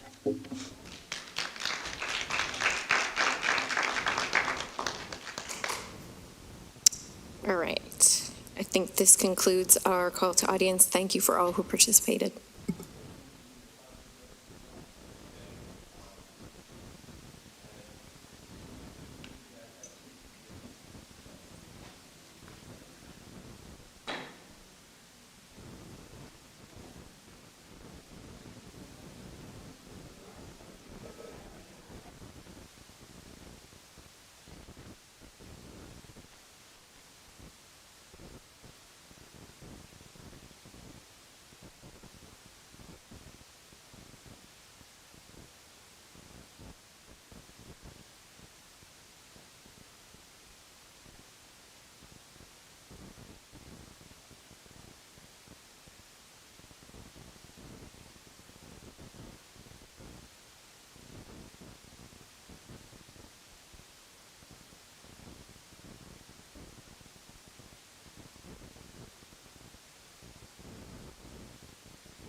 Dais.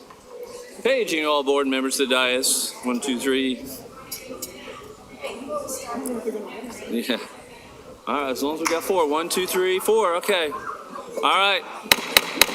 We are back. Those in the audience, if you please would have a seat. We will carry on to our next bit of business. Next, we are on a very tight schedule, so again, if you would please take your seats back. Our next bit of business is consensus items. Is there a motion to accept the consensus items? Moved. We have a motion. Is there a second? I'll second. The first and second. Any discussion? If not, all in favor, please signify by saying aye. Aye. 2, 3, 4, 5. That passes 5-0. Any opposed? No. Okay. Passes 5-0. Next on the agenda is our policy amendments. I'll turn it over to Ms. Barnhart. Thank you, Mr. Chair. We have 2 sections of policy amendments. We have one policy for second reading and then 4 for policy amendments. Ms. Crable did ask for Dr. Faison to speak to the different changes in 1310/4002. And so I don't know if I gave you a heads up about that, but really one of the biggest consensus changes was a link to the portal. And Dr. Faison, I'd love for you to elaborate on anything addition. Just clarity. Good evening. So the only big change, in addition to the Parent Bill of Rights portal that is up and live now for our parents to see, so we invite you to go. You can see curriculum, anything that's occurring in the school. So it is on our website, and it is called the Parent Bill of Rights website. We invite you to go and please see what we are doing in our district. So the only change with the policy itself is, if I will direct you to page 10, we added a number 12, if everybody's with me, under the component that would their parents have to provide permission. So our parents have to provide permission for our grade 5 growth and changes class, not class, but unit, and our 6 through 8 My Life or Stepping Stones. And both of these you can see in policy 3540. So that is the change. We made sure we put that parents have to provide permission for those. Any questions, board members? Yes. Ms. Graybill?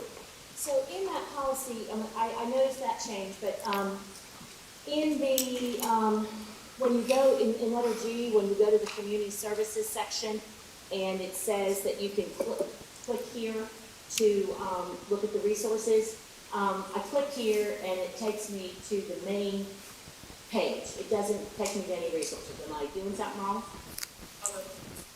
Page number 4. Yeah, go ahead, I'm sorry.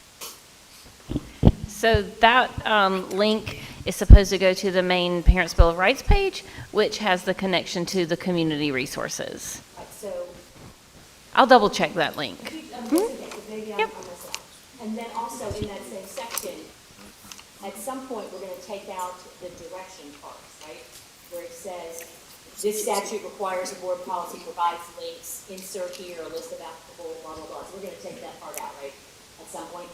That should have just been replaced with the link. Okay. No, I'm looking at the link, and you click on it, and it takes you to the main page. So out of those 5 circles, what would I click on next? Page 5. Page 5. It says parent guide to student achievement, parent involvement, student physical and mental health, additional parent and student rights, student surveys, and then request for information form and a parent health concern. Request for reconsideration form. I need to test that and see. I'll get back to you on that. Thank you. I need to test it. Any other discussion?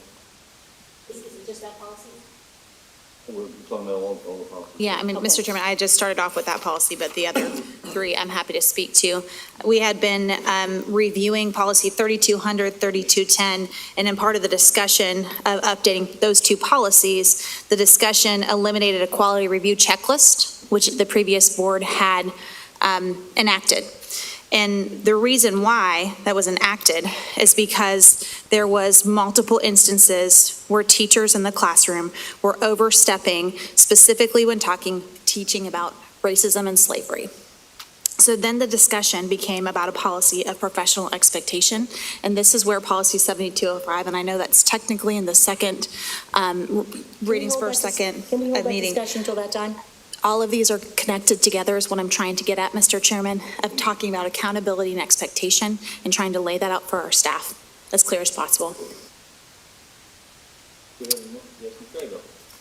so, in the 3200, I just wanted to thank the curriculum committee, Dr. Faison and her staff, for taking a lot of time in looking at it, reorganizing it, making sure our definitions match. We had some discussion about some things that were trying to be inserted, and we decided those weren't good. So I appreciate that robust discussion. So that one was good. 3210, though, I wanted to just call this out to fellow board members who didn't have a chance to listen to it, and we really never discussed it much at all. But if you look in, it's in the, where it says about the appeals process. Which policy, please? 3210. But you know, it's not 3210. Number 3. It's the appeals process, but it was in there, and I just read it this afternoon, when it says that the board can decide however they want to. It's in 3210, I think, under appeals, number 3. Is that correct? Yeah, it is. District committee has the same 4 possible outcomes, is that one? No, it's, all right, hold on one second, just give me one. I made notes to myself in the notes, and it says the last paragraph on procedure for a hearing. So,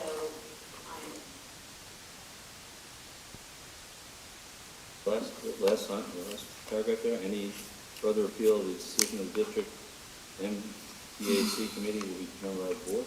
perhaps Mr. Vogel can help us out with this, because if the words are where it says that we can do whatever we can set up the procedures however we want, who can speak, how long they can speak, it leaves it very arbitrary.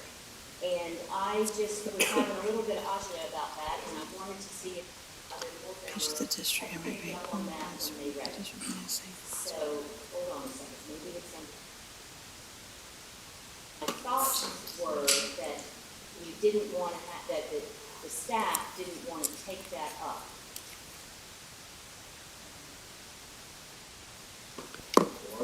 Does anybody else have a, Ms. Walker? I'm trying to understand what everybody's talking about here. I just heard earlier that there is a change in 3200, which was related to this one that we're discussing right now, and I just want to make sure I know what's happening. Is this all related to the appeals process? And is this kind of related to the book ban we just did? Or I'm trying to understand that, because that was a hearing, an appeal from a parent that led to a hearing. And so I'm trying to decide what got changed here that we've already done. Can you tell me that, Policy Chair? Yeah, I mean, if you look at the red writing and the policies that are before us, that those are the recommended changes, and they're a strike through, so that's the stuff that is being taken away. And so this, I do not know the question exactly that Ms. Crable is asking about the appeal, so I cannot speak to that. So, but these have been gone through for months with Dr. Faison and team and curriculum committee to go through and incorporate a more articulated process of how the things look. And it's my recommendation that the board adopt these changes at this time. Yeah, that's fine. I know I read it, I wrote it in my notes, about how we determine if we're going to have a hearing and what the hearing looks like. Does that ring a bell with you? Mr. Chair, may I? The current policy 3210 at the end includes a link to a document that is called Media and Instructional Appeals Process. This is right before legal references. And that process, or procedures are important, and it's something, among other things, that the board relied upon several months ago when it had a book challenge appeal. The current document in front of the board for its consideration, 3210, doesn't include that link at all. It doesn't show that it was deleted, and it's not there. So, and unless I'm missing, unless there's something I don't see, but it's not there. So I point that out to say that that's a change that doesn't show up as a change in this document, and it's up to the board to decide whether it wanted to put that link and that document back in. I must have read something else.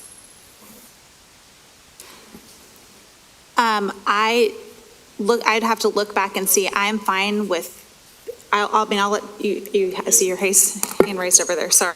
It will be added or is added. You're talking about the media appeal process, the form, sir? Is that what you're talking about? Yeah, it's a link. Yes, that link will be, I think we have it. Where is it? Because we have it. It's called a reconsideration form. So that is part of that. That's the link that I think you're referring to. It's a name change.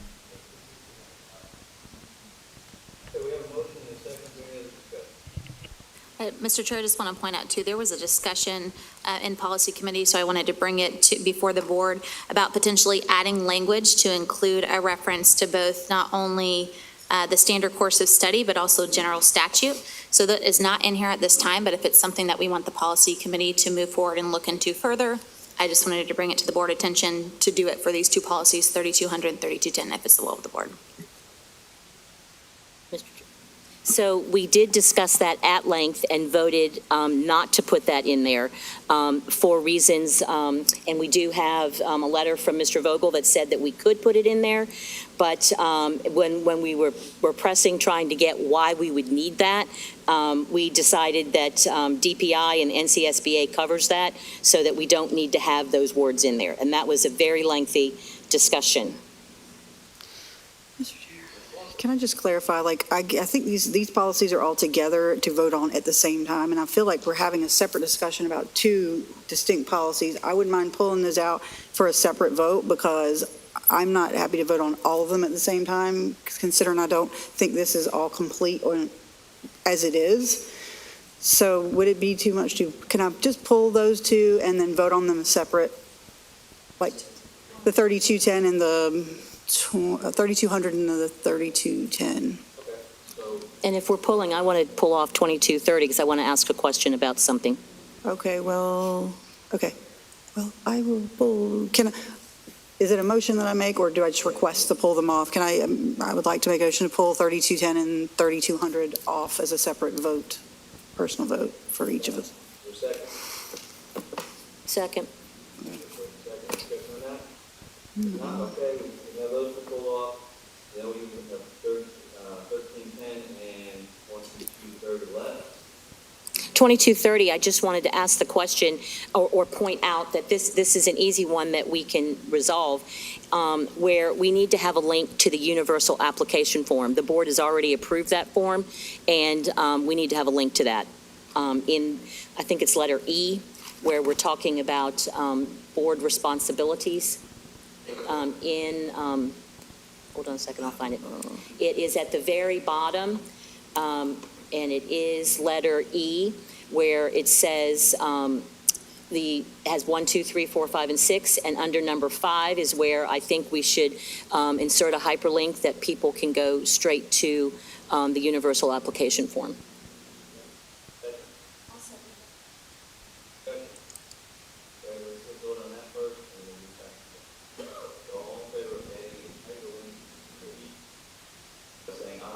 Aye. All opposed? Passes 7-0. I'll make a motion that we approve 30 as provided. Second? Second. Any discussion? All in favor, please signify by saying aye. Aye. All opposed, like sign. Passes 7-0. Passes 13-10.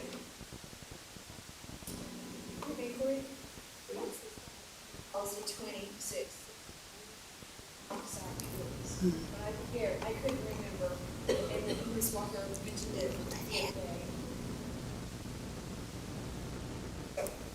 day. Thank you, Mr. Chairman. That is on this docket for the February meeting, and Ms. Mason is now the chair of policy, so she's able to see that draft of 2660, which will have the liaison position for soil and water already outlined, as well as the cross-out of we no longer appoint people to the Cape Fear Community College Board, and so that will be strike too. And we did talk about that at policy committee meeting. All right, discussion on 13. 13. I make a motion to adopt 1310. I'll second that. Second. All in favor, please signify by saying aye. Aye. All opposed? All right, back to Ms. Walker, 32, let's start with 3200. I guess I just need to understand how those two policies are linked. I guess they are, I think I was at a curriculum committee when they were discussing one of these. I guess it seems like there's a lot of red in here. I just want to make sure I know how much of this is substantial change and is not substantial change.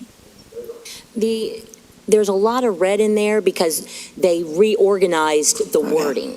So there's not much taken out. The things that were taken out, you'll see clearly with the red strikeout line. That's up in the very top, it describes that for us. So this policy was basically rewritten, reviewed and analyzed by the curriculum department. And so that is, they did a great job in doing that. I just wish I could find what I was talking about on the 3210, because it really informs on how we do hearings. Add to that most of the changes were structural. They were changes. They were not about any changes that were substance. It was more of positioning. So just keep that in mind. Okay, so I'll make a motion at this point to accept policy 3200. Is there a second? Yes, second. Second, any other discussion? Favor signify by saying aye. Aye. All opposed, like sign. 7-0. We'll finish with policy 3210. 3210. Second. Second, any discussion? Can the policy committee members or anybody else that is involved with the changes let me know? I see the appeals, you're just giving it another header there, and are y'all just making it where it's outlined for future? Is that something we've already done, or is this a new process? I'll speak to that. So one of the things that was in discussion with Dr. Faison and then brought back to the team was to understand the process and how it's outlaid, that there are different outcome options and different things to be able to be considered. So trying to add a section to talk about that, and if Dr. Faison wants to go further into where that came through, but that's just to try to provide more clarity. Is this based in law, or is it just a procedural thing that we're adopting? I'm sorry, I didn't hear the question. It's I okay. apologize. So we're on a policy 3210 part. I guess I'm specifically looking at the number 3 appeals section. There seems to be a lot of red words that are like new. I know we've kind of been through one book, whatever. So I'm just figuring out, is this kind of the setting up for the next challenges that we're going to get, or is this not procedure we've had before? Well, basically, we had a procedure, but outcomes that could come. So there are particular outcomes that could have action that you want to speak to that? Yeah, the procedure is basically the same. In the reconsideration form, it had the different options that could come at the different levels, whether it be, take no action, remove the book from the materials, or place the book in another grade level band. So it's the same options that they had on the reconsideration form. We just kind of listed it in the policy, but the process is the same. Okay, so I guess the section that says regulate its availability, I feel like that's kind of a broad thing. It's just that's just one of the choices. Is that what we're saying? That's correct.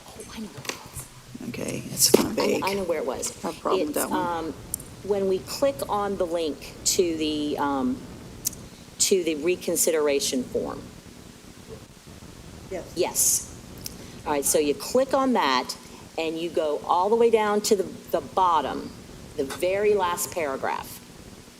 It says, the board may grant or deny a hearing at its discretion. If the board denies the petition for a hearing, the decision of the superintendent is final. If the board grants a hearing, the following procedures shall apply. The board has final authority and discretion to determine whether a challenge has merit and whether challenged material should be retained, removed from New Hanover County Schools entirely, whether it should be removed to another school level, or whether its availability should be restricted. The board has the authority to determine the procedures to be followed for such appeals, including the authority to determine the manner in which the evidence will be presented, whether by written documentation only or live testimony, whether to allow the complainant and others to make oral statement, and the length of the hearing and other procedural matters. So that paragraph is what gives me a lot of heartburn, because that means that we could take a different approach to a different book depending on what we felt like. And I think that we need to have something a little more clear on, are we going to allow only one person to talk, or are we going to allow two? Are we only going to, I don't have a problem with us deciding whether we're going to hear live testimony or paperwork. But once we get into the live testimony, then I think that we need to be pretty consistent. Otherwise, I think we're setting ourselves up for some discrimination kind of things. Like, you reviewed my book differently than we reviewed your book, or material. So that's all I wanted to call attention to that. Does that make sense? Yeah, and I just want to make you aware, that's been there. This form hasn't changed. That was on there before. I just want to make sure we're on the same page. I read it closely enough, and then when I was going back and doing all my clicks, I read that, and that just really surprised me, and that's my fault for not catching it earlier, and when I listened to the curriculum committee meeting. So, yeah, I guess we've gotten to a place where that's, getting down to what I'm trying to figure out, because we've had a hearing already that I've never been a part of since I've been on the board, and we had a determination, and it's not been time. The book is still not on our shelves, and we had made a decision to do something, an action that has not been done. And I feel like there should be some time restriction on these kind of things. If we're going to remove a book, we remove a book, but if we're going to do it in lieu of something else, then that needs to be honored, and I don't think we've done that. So if this is just vague, maybe we need to strengthen the terminology when it comes to these decisions. Because, I'm hoping to ask for that to be back on the agenda again, because we made a decision and it's not been finalized. So, if we're going to just do these things, and hopefully we won't get many of them, we shouldn't. We've had that one, in my opinion, but we made a decision and it's just lingering out there. And so we need to honor what we do. I don't know what that looks like in this policy, but I don't feel like, if it's too vague, I would not support it. So. For the sake of simplicity, the bottom line on every policy, particularly these of recent, basically says the board will make the final determination. And this policy that's going to come up again, we are just throwing our staff under the bus, and basically 4 votes control anything, no matter what the policy says. So I just have to say, it's a 4 vote on any policy, no matter how it's worded or what it says. So I will vote no. Dr. Faison had something. I was just going to add, we could actually look at the language in this document. The procedures in this document, we can actually look at that and bring that back to the board, because we don't have to put this in the policy right at this moment. So we can, if you want to approve it with looking at this form has to be changed, or just wanted you to know, we can look at the language of the reconsideration form. Then I'd like to make a motion that we send the reconsideration form back to the curriculum department for further review, but adopt 3210 at this time, because I think it's fair.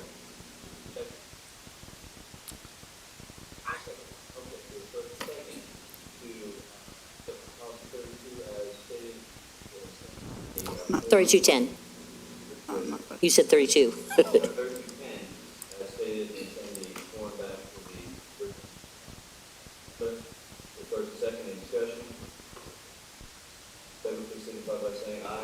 Aye. All opposed? No. Yes.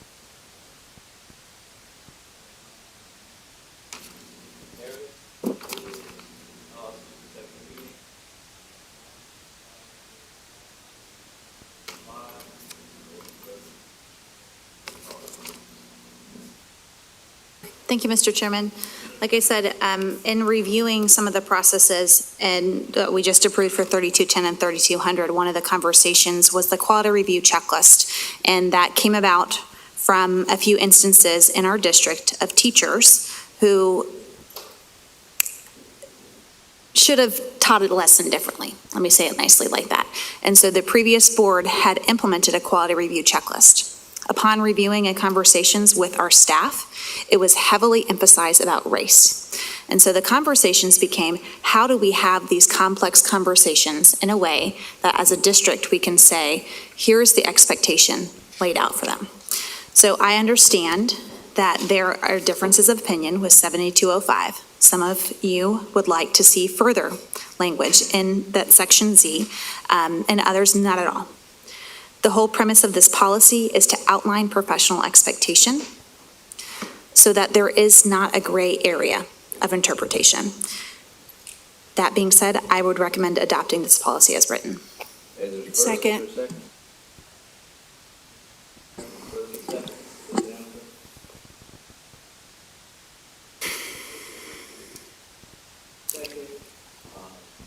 Ms. Walker had her hand up first. Oh, thank you, Ms. Chair. Gosh, I have so many questions. I mean, I just heard gray areas, and I feel like this leads to greater gray areas. There was mention of teachers. There's no mention of how many teachers that people feel have violated these. And so I'm a data person. I'd like to know what the statistic is on that. To me, this is a punitive policy because specifically it's under an HR policy. What are the consequences? Those are begged questions.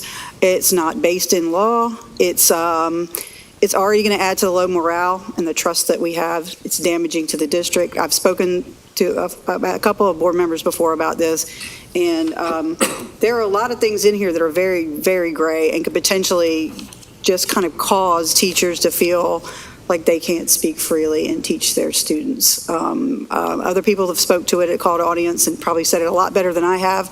But the fact that it's under HR policy to me it's a very punitive policy, and potentially could be a punitive policy without knowing what consequences there could be. I don't want any consequences. I don't feel like I don't support this Part Z.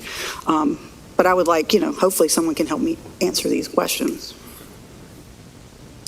Yeah, so I've been doing a lot more research on this since it was finally coming back to the board. And I wanted to call our attention to the State Board of Education policy. And the policy ID number is QP-C-014. And the actual policy titles are regarding the Code of Ethics for Teachers. And if you read through that, nowhere in there does it say anything regarding letter Z, and this is by the State Board of Education. So then I went to the standard course, the DPI standard course of study, and looked under civic literacy, section B, 1.3 and 1.4, and the American history section, B, 1.3, 1.6, and 1.7, to talk about there are certain things in those categories that we are required by DPI to teach. And so I printed some of those off where it says we have to evaluate American identity in terms of perspective, change, and continuity. And it lists things, perspectives through American exceptionalism, perspectives through opportunity and prosperity, a perspective with oppression, stereotypes, diversity, inclusion, and exclusion, critical multiple perspectives of American identity and individuality and conformity. You can read through some of these. And in the other one in history, it says explain the impact of social movements and reform efforts on governmental change, both current and past. Explain how the experiences and achievements of minorities and marginalized peoples contributed to the protection of individual rights and equality and justice for all over time. And there's a lot more that we could all read.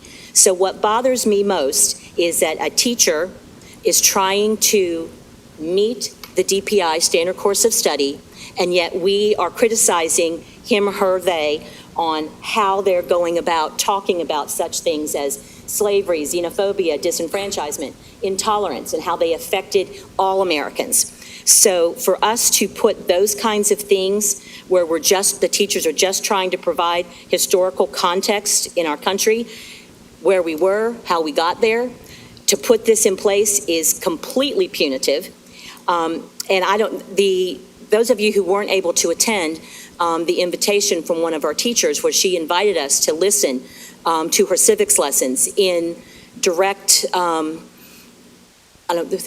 because we said that we weren't teaching civics, she invited us to come to the classroom and watch the civics lesson where they talked about the Declaration of Independence, different parts of the Constitution, and students gave presentations on, it was really very informative on the breakup between the United States revolutionists and the Great Britain. And they did an excellent job of bringing their perspective. So they all had the same information, came at it from a different angle. And for us to try and put the pasquash or the thumb on teachers on what they can and cannot say, it's just going to come down to a he said, she said. The kid's going to say, well, the teacher said this, and the teacher's going, I didn't say this. This is in my lesson plan. So are we going to ask them to record every lesson so we can scrutinize everything that they do? One interview that we had after this came up policy, Ms. Barnhart said that our policies are created based on laws. There is no state law, there is no federal law that brings this in. There are, however, 18 states who have gone one step further and have made this law, and those teachers are getting fired for saying the wrong thing. And is that what we want for our teachers, to come to work every day feeling like if they say the wrong word because of one student, or maybe even multiple students, we would have to investigate that?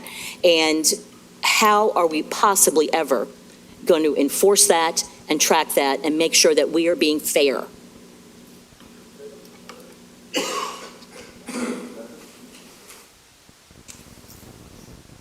Policy Z, number 9, says that our teachers will not teach the United States government should be violently overthrown.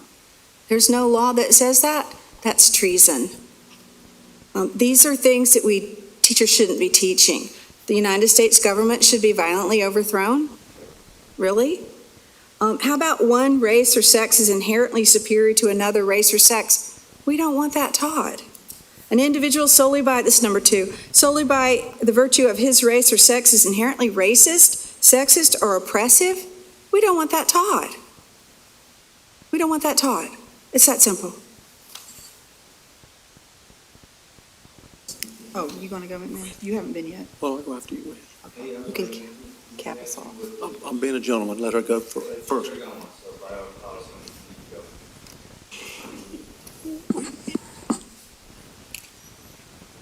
I agree with what you read and how you said it. But those who will look at this very closely and everything that has preceded this from a certain group of our board basically says, we dare you to go out on a ledge. If you make a mistake and you step out on the ledge, we're going to push you off. We've had board members who stood up and wanted to fire the superintendent right in the middle of nothing. We've had EDI voted on immediately to do away with it without any discussion. Now we're going to pass Policy Z, which gives majority of the board the power to go after any teacher. Now, you think our teaching staff is happy right now with just everything that they're dealing with, the environment that's been created? We're getting ready to go into probably the most important budget meeting we've had. And if we've ever needed to give up our personal views and those things we favor, it's now to be cohesive for the budget. We've got staff, based on everything they've heard lately, some of it incorrect, some of it may be correct. You think they want to stay here and work? You think somebody sitting at that table over there thinks that the superintendent's not going to be fired? They're going to be looking for a job? Have you thought about the ramifications of when and what and how you say things? That's for closed session. And if we make a decision in closed session, we come out here and share it, whether we won, lost, or agreed. But that's the place that you talk, not for teachers to take it and have to figure out where it bounces or where it doesn't.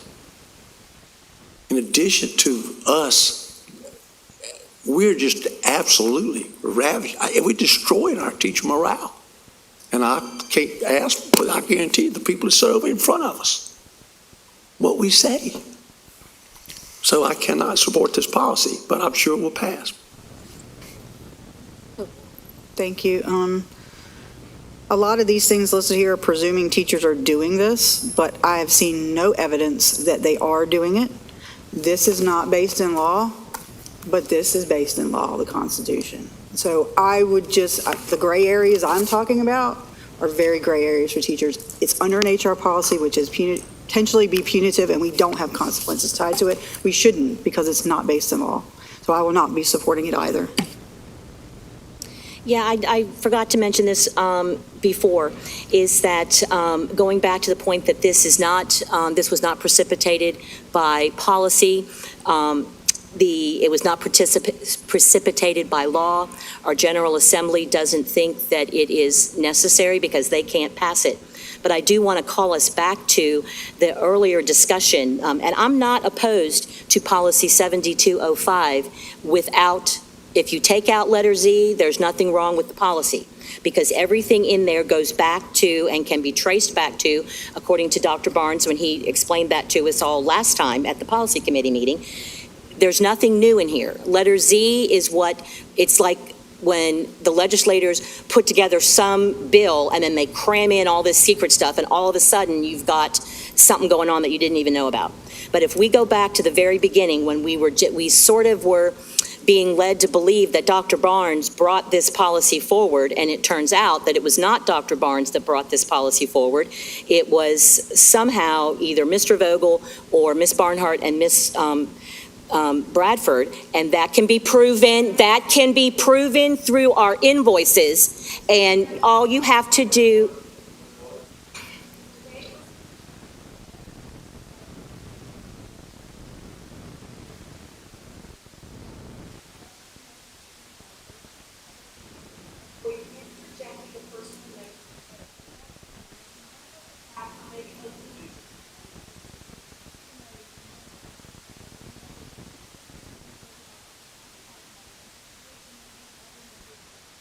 As possible. That is our policy. Mr. Chair, may I address you? Yes, ma'am. Okay. So, Mr. Chair, if you look at our invoices, it says very clearly who discussed what. And so I can retract that I said those names, but anybody can request those public records and look for that. Yeah, so that's what I'm saying to you. Okay, all right. And I'm going to go back to, the chair does rule that the point of order is well taken. At this point, we've had everybody has spoken twice. Mr. McManus, would you like to speak again on this? Mr. McManus? No? Anyone else like to speak? If not, Ms. Bowie, please call the roll. Do we have a motion? There was a motion and a second to accept. Okay, I would like to amend the motion to accept policy 7205 without letter Z. Second. Okay. We have a first and a second to accept 7205 without letter Z. And second with Ms. Walker. Okay. Any discussion on that? Ms. Bowie, would you please call the roll on the amendment that Ms. Craybill has brought forward? This is Mr. on the amendment. McManus? I'm sorry, I apologize. This is again on the amendment that Ms. Craybill brought forward. Make sure everybody knows. Ms. Bowie, go ahead.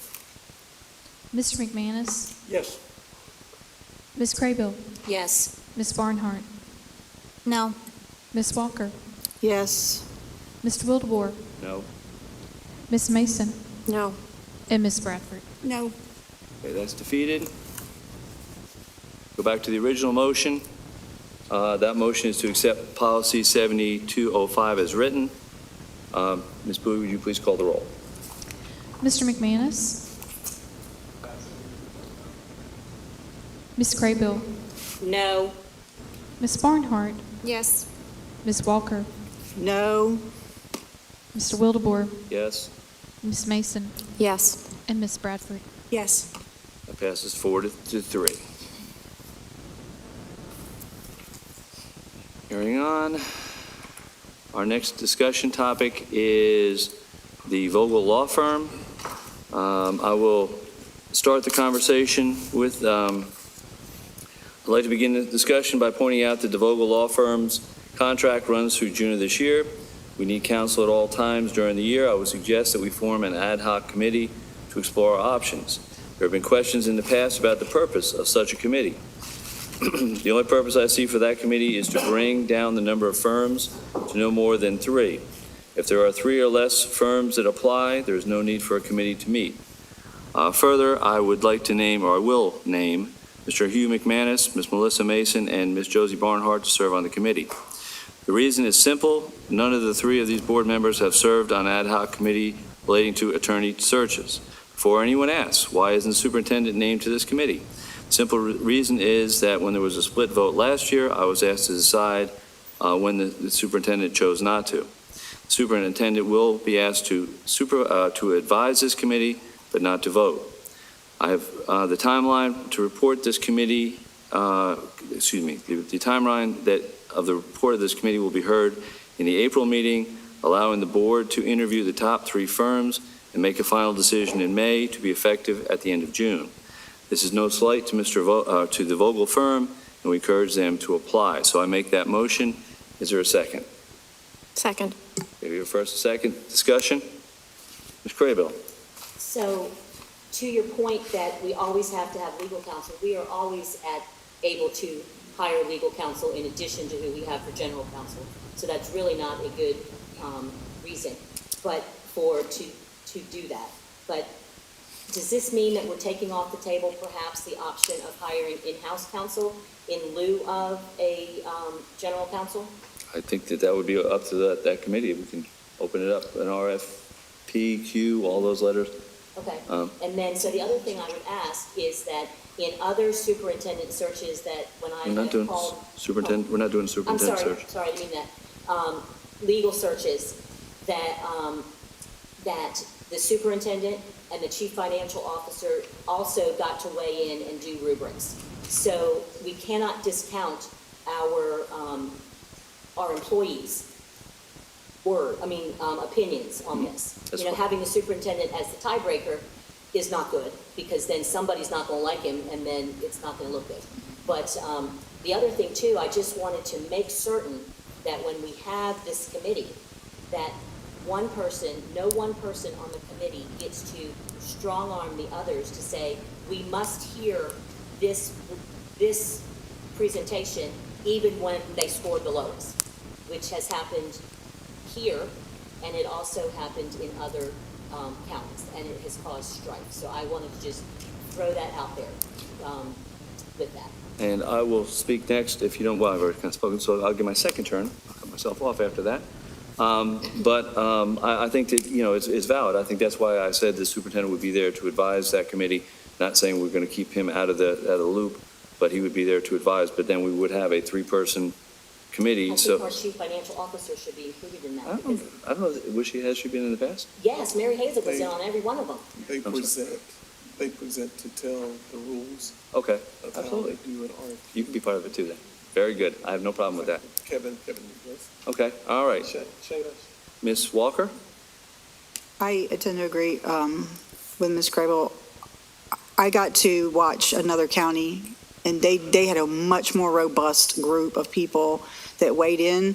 I know the first time we looked, we at least got to hear from staff and hear what their concerns were, what they felt like we would use counsel for the most. So I'd agree, we can't discount that.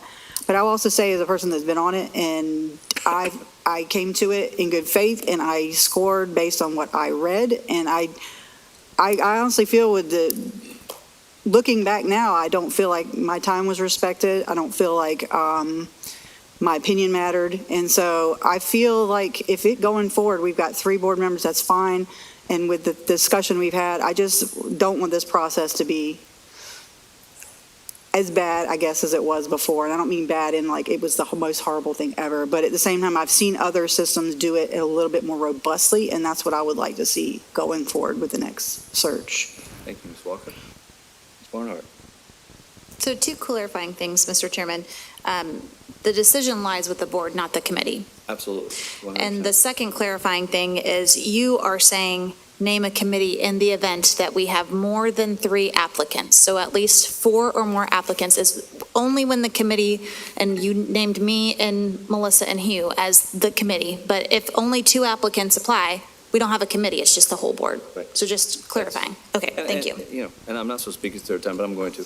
I mean, I definitely understood what you said, and that's why I said it the way I said it, because it really, you know, when you have two people, only two groups that show up, then, you know, why, you know, you're not paring it down to any smaller number. I think hopefully we'll have 8 or 10 people and, or firms, but you never know. Yes, ma'am.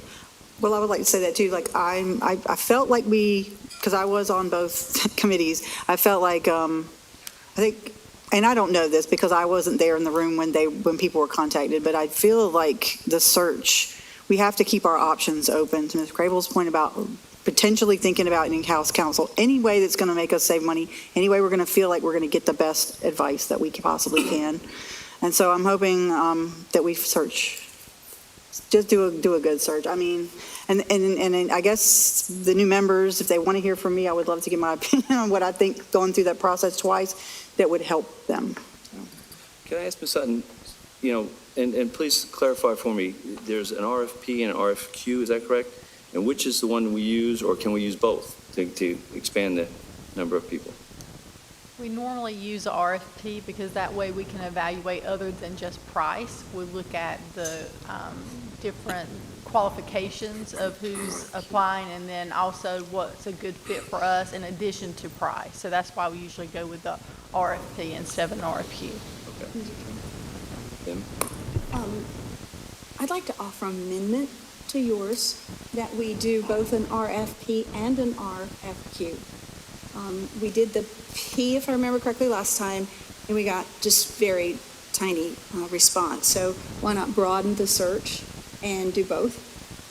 I don't think there's any cost to doing it per se, is there? I mean, you're publishing it on sources, but Different rules.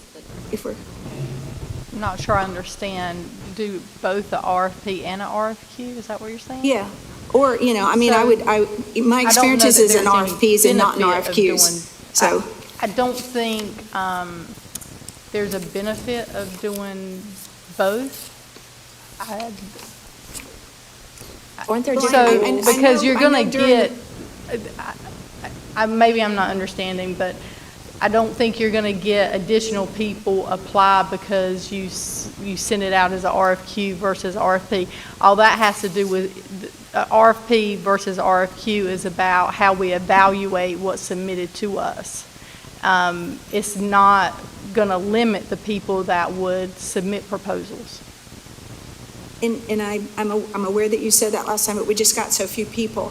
And I'd ask attorneys around town, and they'd say, no, I haven't seen it posted anywhere. So I just, you know, I'm familiar with the other process, and so that we are fair and we get a good selection of people. If we're going to go forward and do this, I would just prefer that we do both. All right, so there's an amendment. Is there a second to doing RFP and RFQ? I do not hear a second, so we'll carry on with the initial discussion on the amendment, or excuse me, on the motion. Ms. Craybill? So, Hugh had his hand up first. Go ahead, Hugh. Hugh has not spoken yet. Mr. McManus, you That's are all right, next. thank you. May I suggest that we do some type of, receive input from the central office about what's good, what's been doing well, what needs to be improved, so that as a committee, we don't have our own personal biases and/or that we'll have the data. And I think I heard a couple of board members say they were data-driven, as I am, and we'll have the data that speaks about those who our attorney support, make decisions versus our own personal. Ms. Craybill? So, yeah, this may be for after we take that vote, so you tell me if you want me to hold it off, is that, so the timeline we've given is for us to select in May, right? So that we're ready to go in June, with making the decision.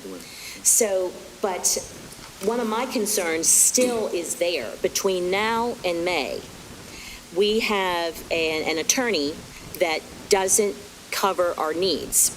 And he says over and over that he has people to cover, but he has never we hired him based on the resumes he gave us.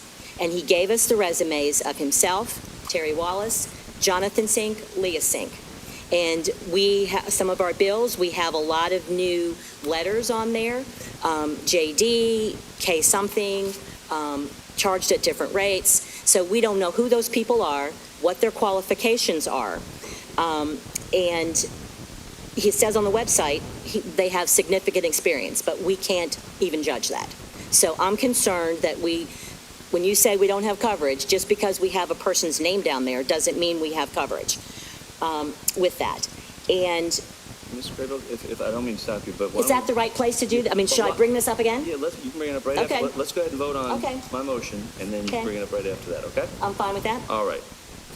Ms. Bowie, would you please call, again, this motion is to follow my motion, which was... Could you just repeat it for the I will record so we all definitely- have I it? actually wrote it down, so I can Thank do you. that. Sure. Form an ad hoc committee to explore all our options. There, okay. Committee, blah, blah, blah, blah. I name Hugh McManus, Melissa Mason, and Josie Barnhart to serve on the committee. The committee will meet and we'll have a report back to the Board of Education in April, by the April meeting, allowing the board to interview the top 3 firms and make a final decision in May to be effective at the end of June.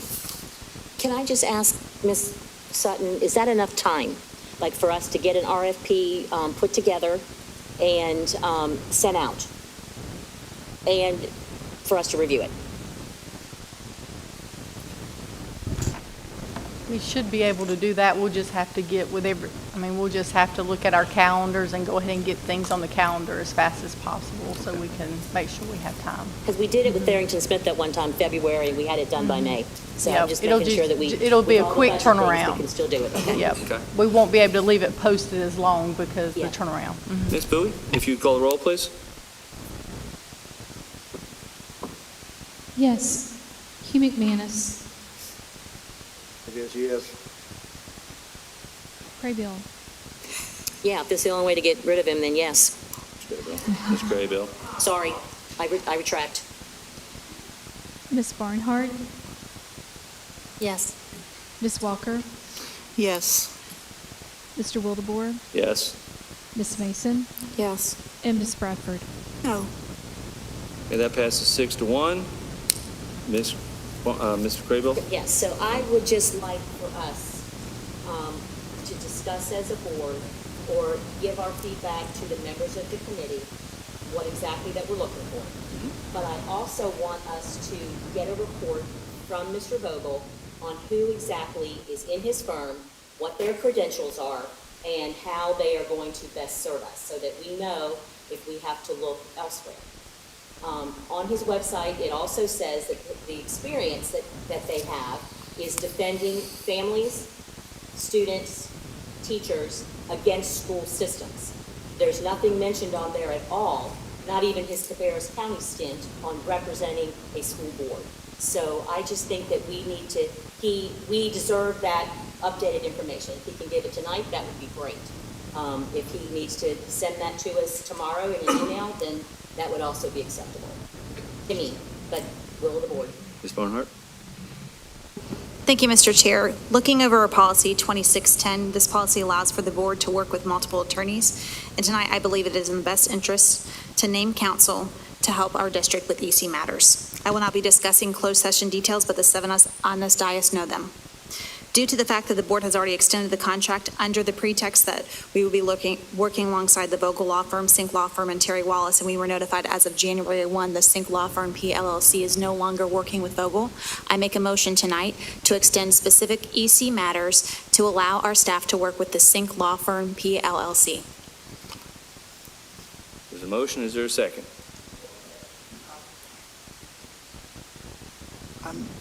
I'll second that. Discussion?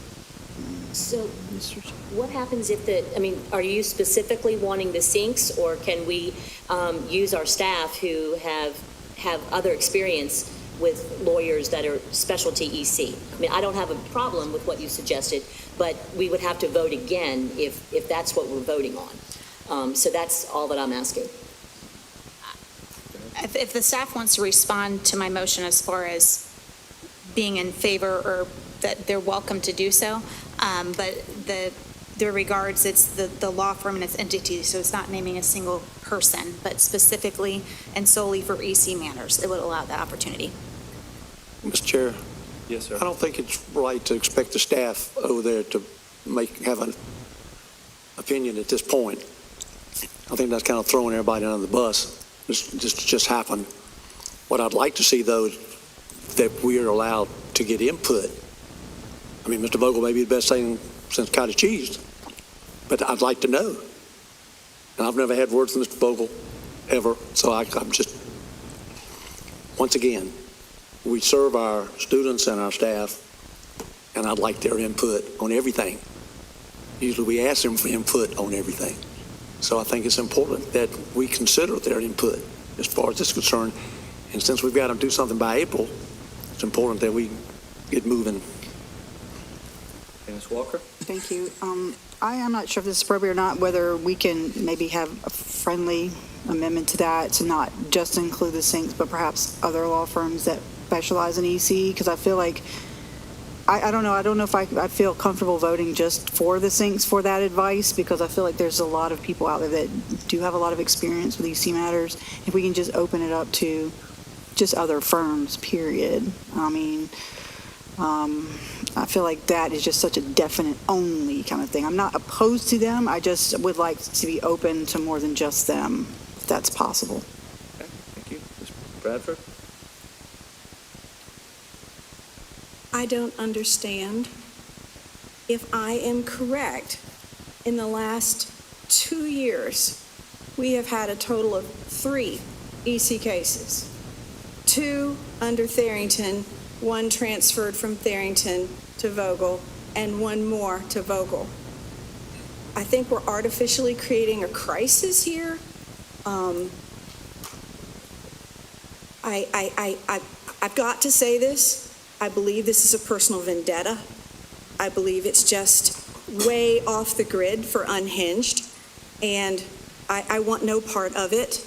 I apologize as a person to be abusing a vendor.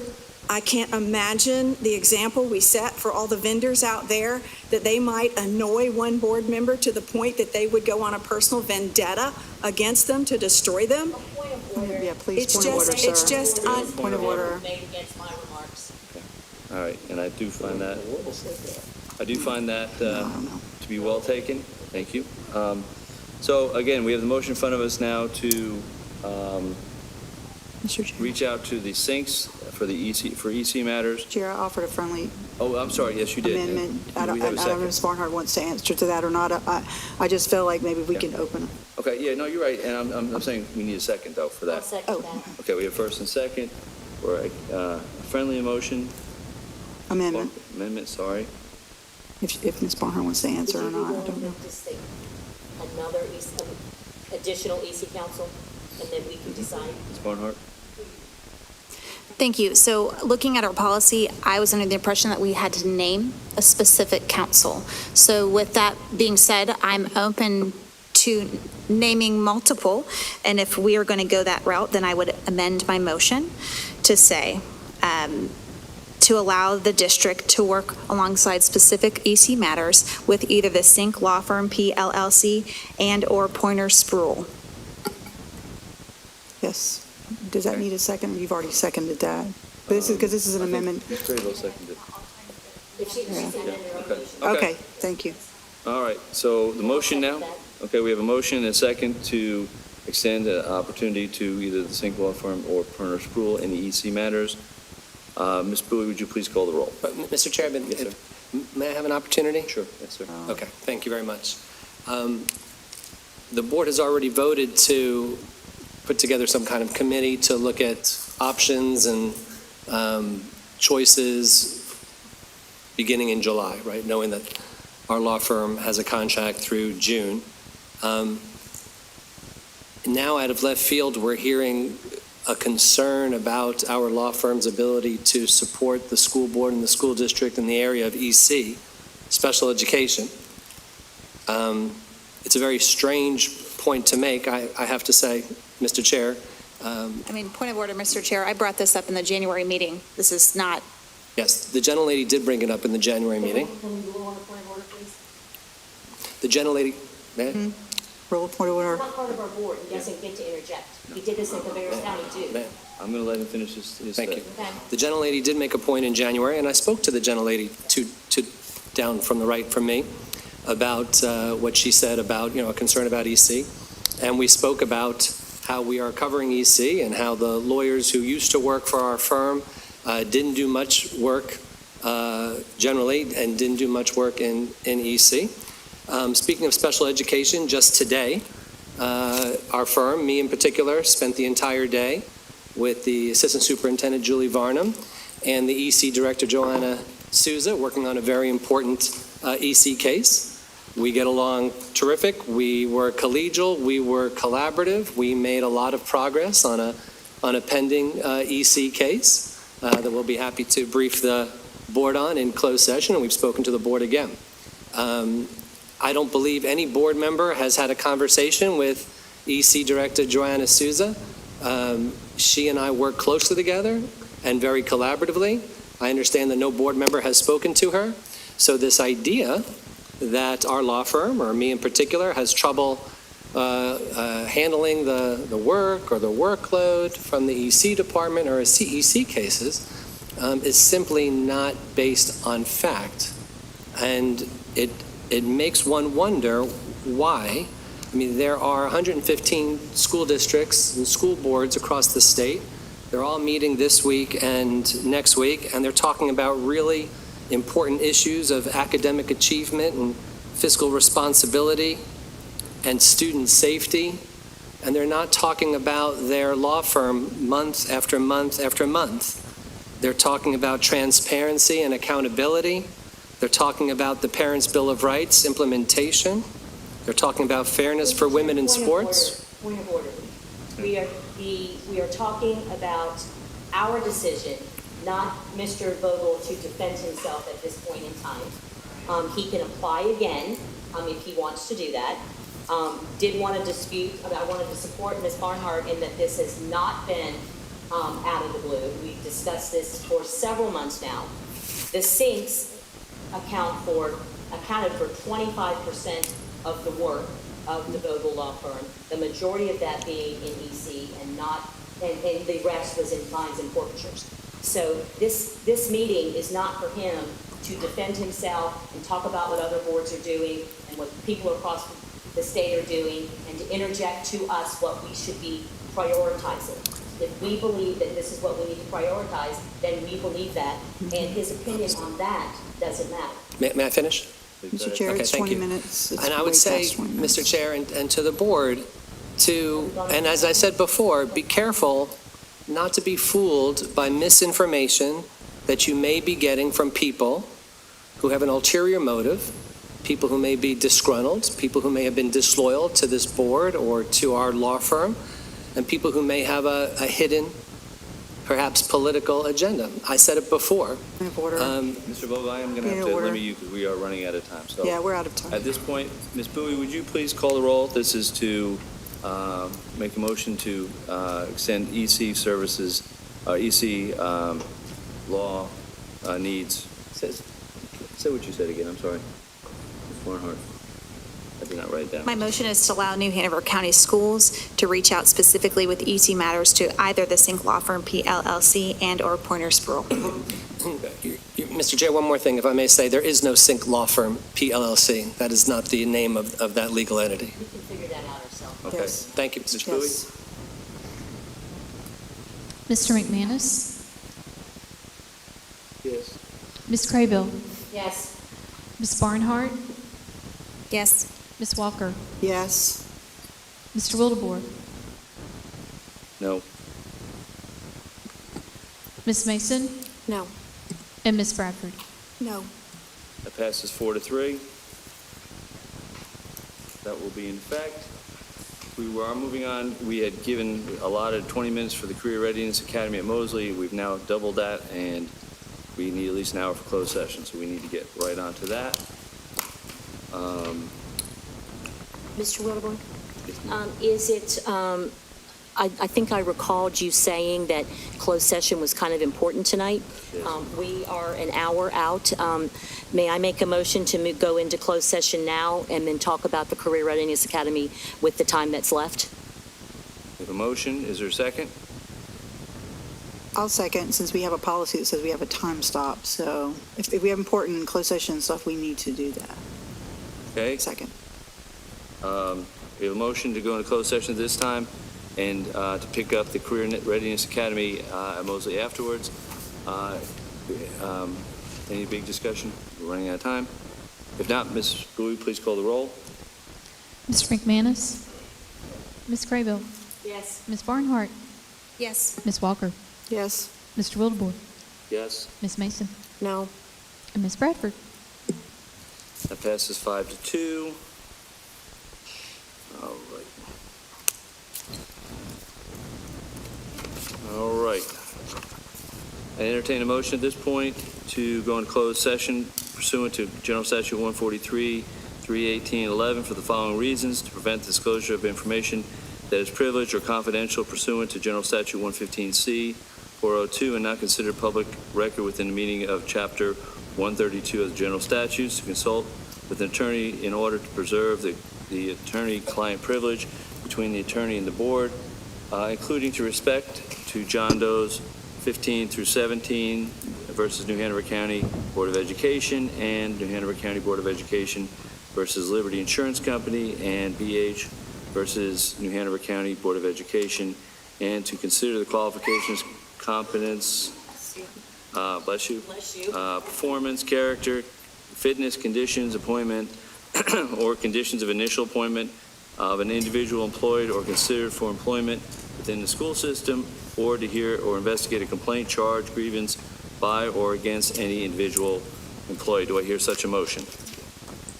Yes. Is there a second? Yes, thank you. Is there a Second. second? Any Second. discussion? If not, all in favor, going to closed session, please signify by saying aye. Aye. All opposed? We're in closed session.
members. All right. All right. That's okay. All right, we are back in open session. Because of the time, I would entertain a motion to table the discussion of the Career Readiness Academy at Mosley.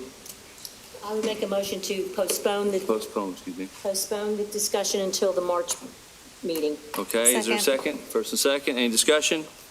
If not, all in favor, please signify by saying aye. Aye. Aye. All opposed? Like sign, that passes. I don't think Mr. McManus has joined us yet, so that passes 6-0. Give me 1 second to get back in here so I can read. Oh, I got it right here.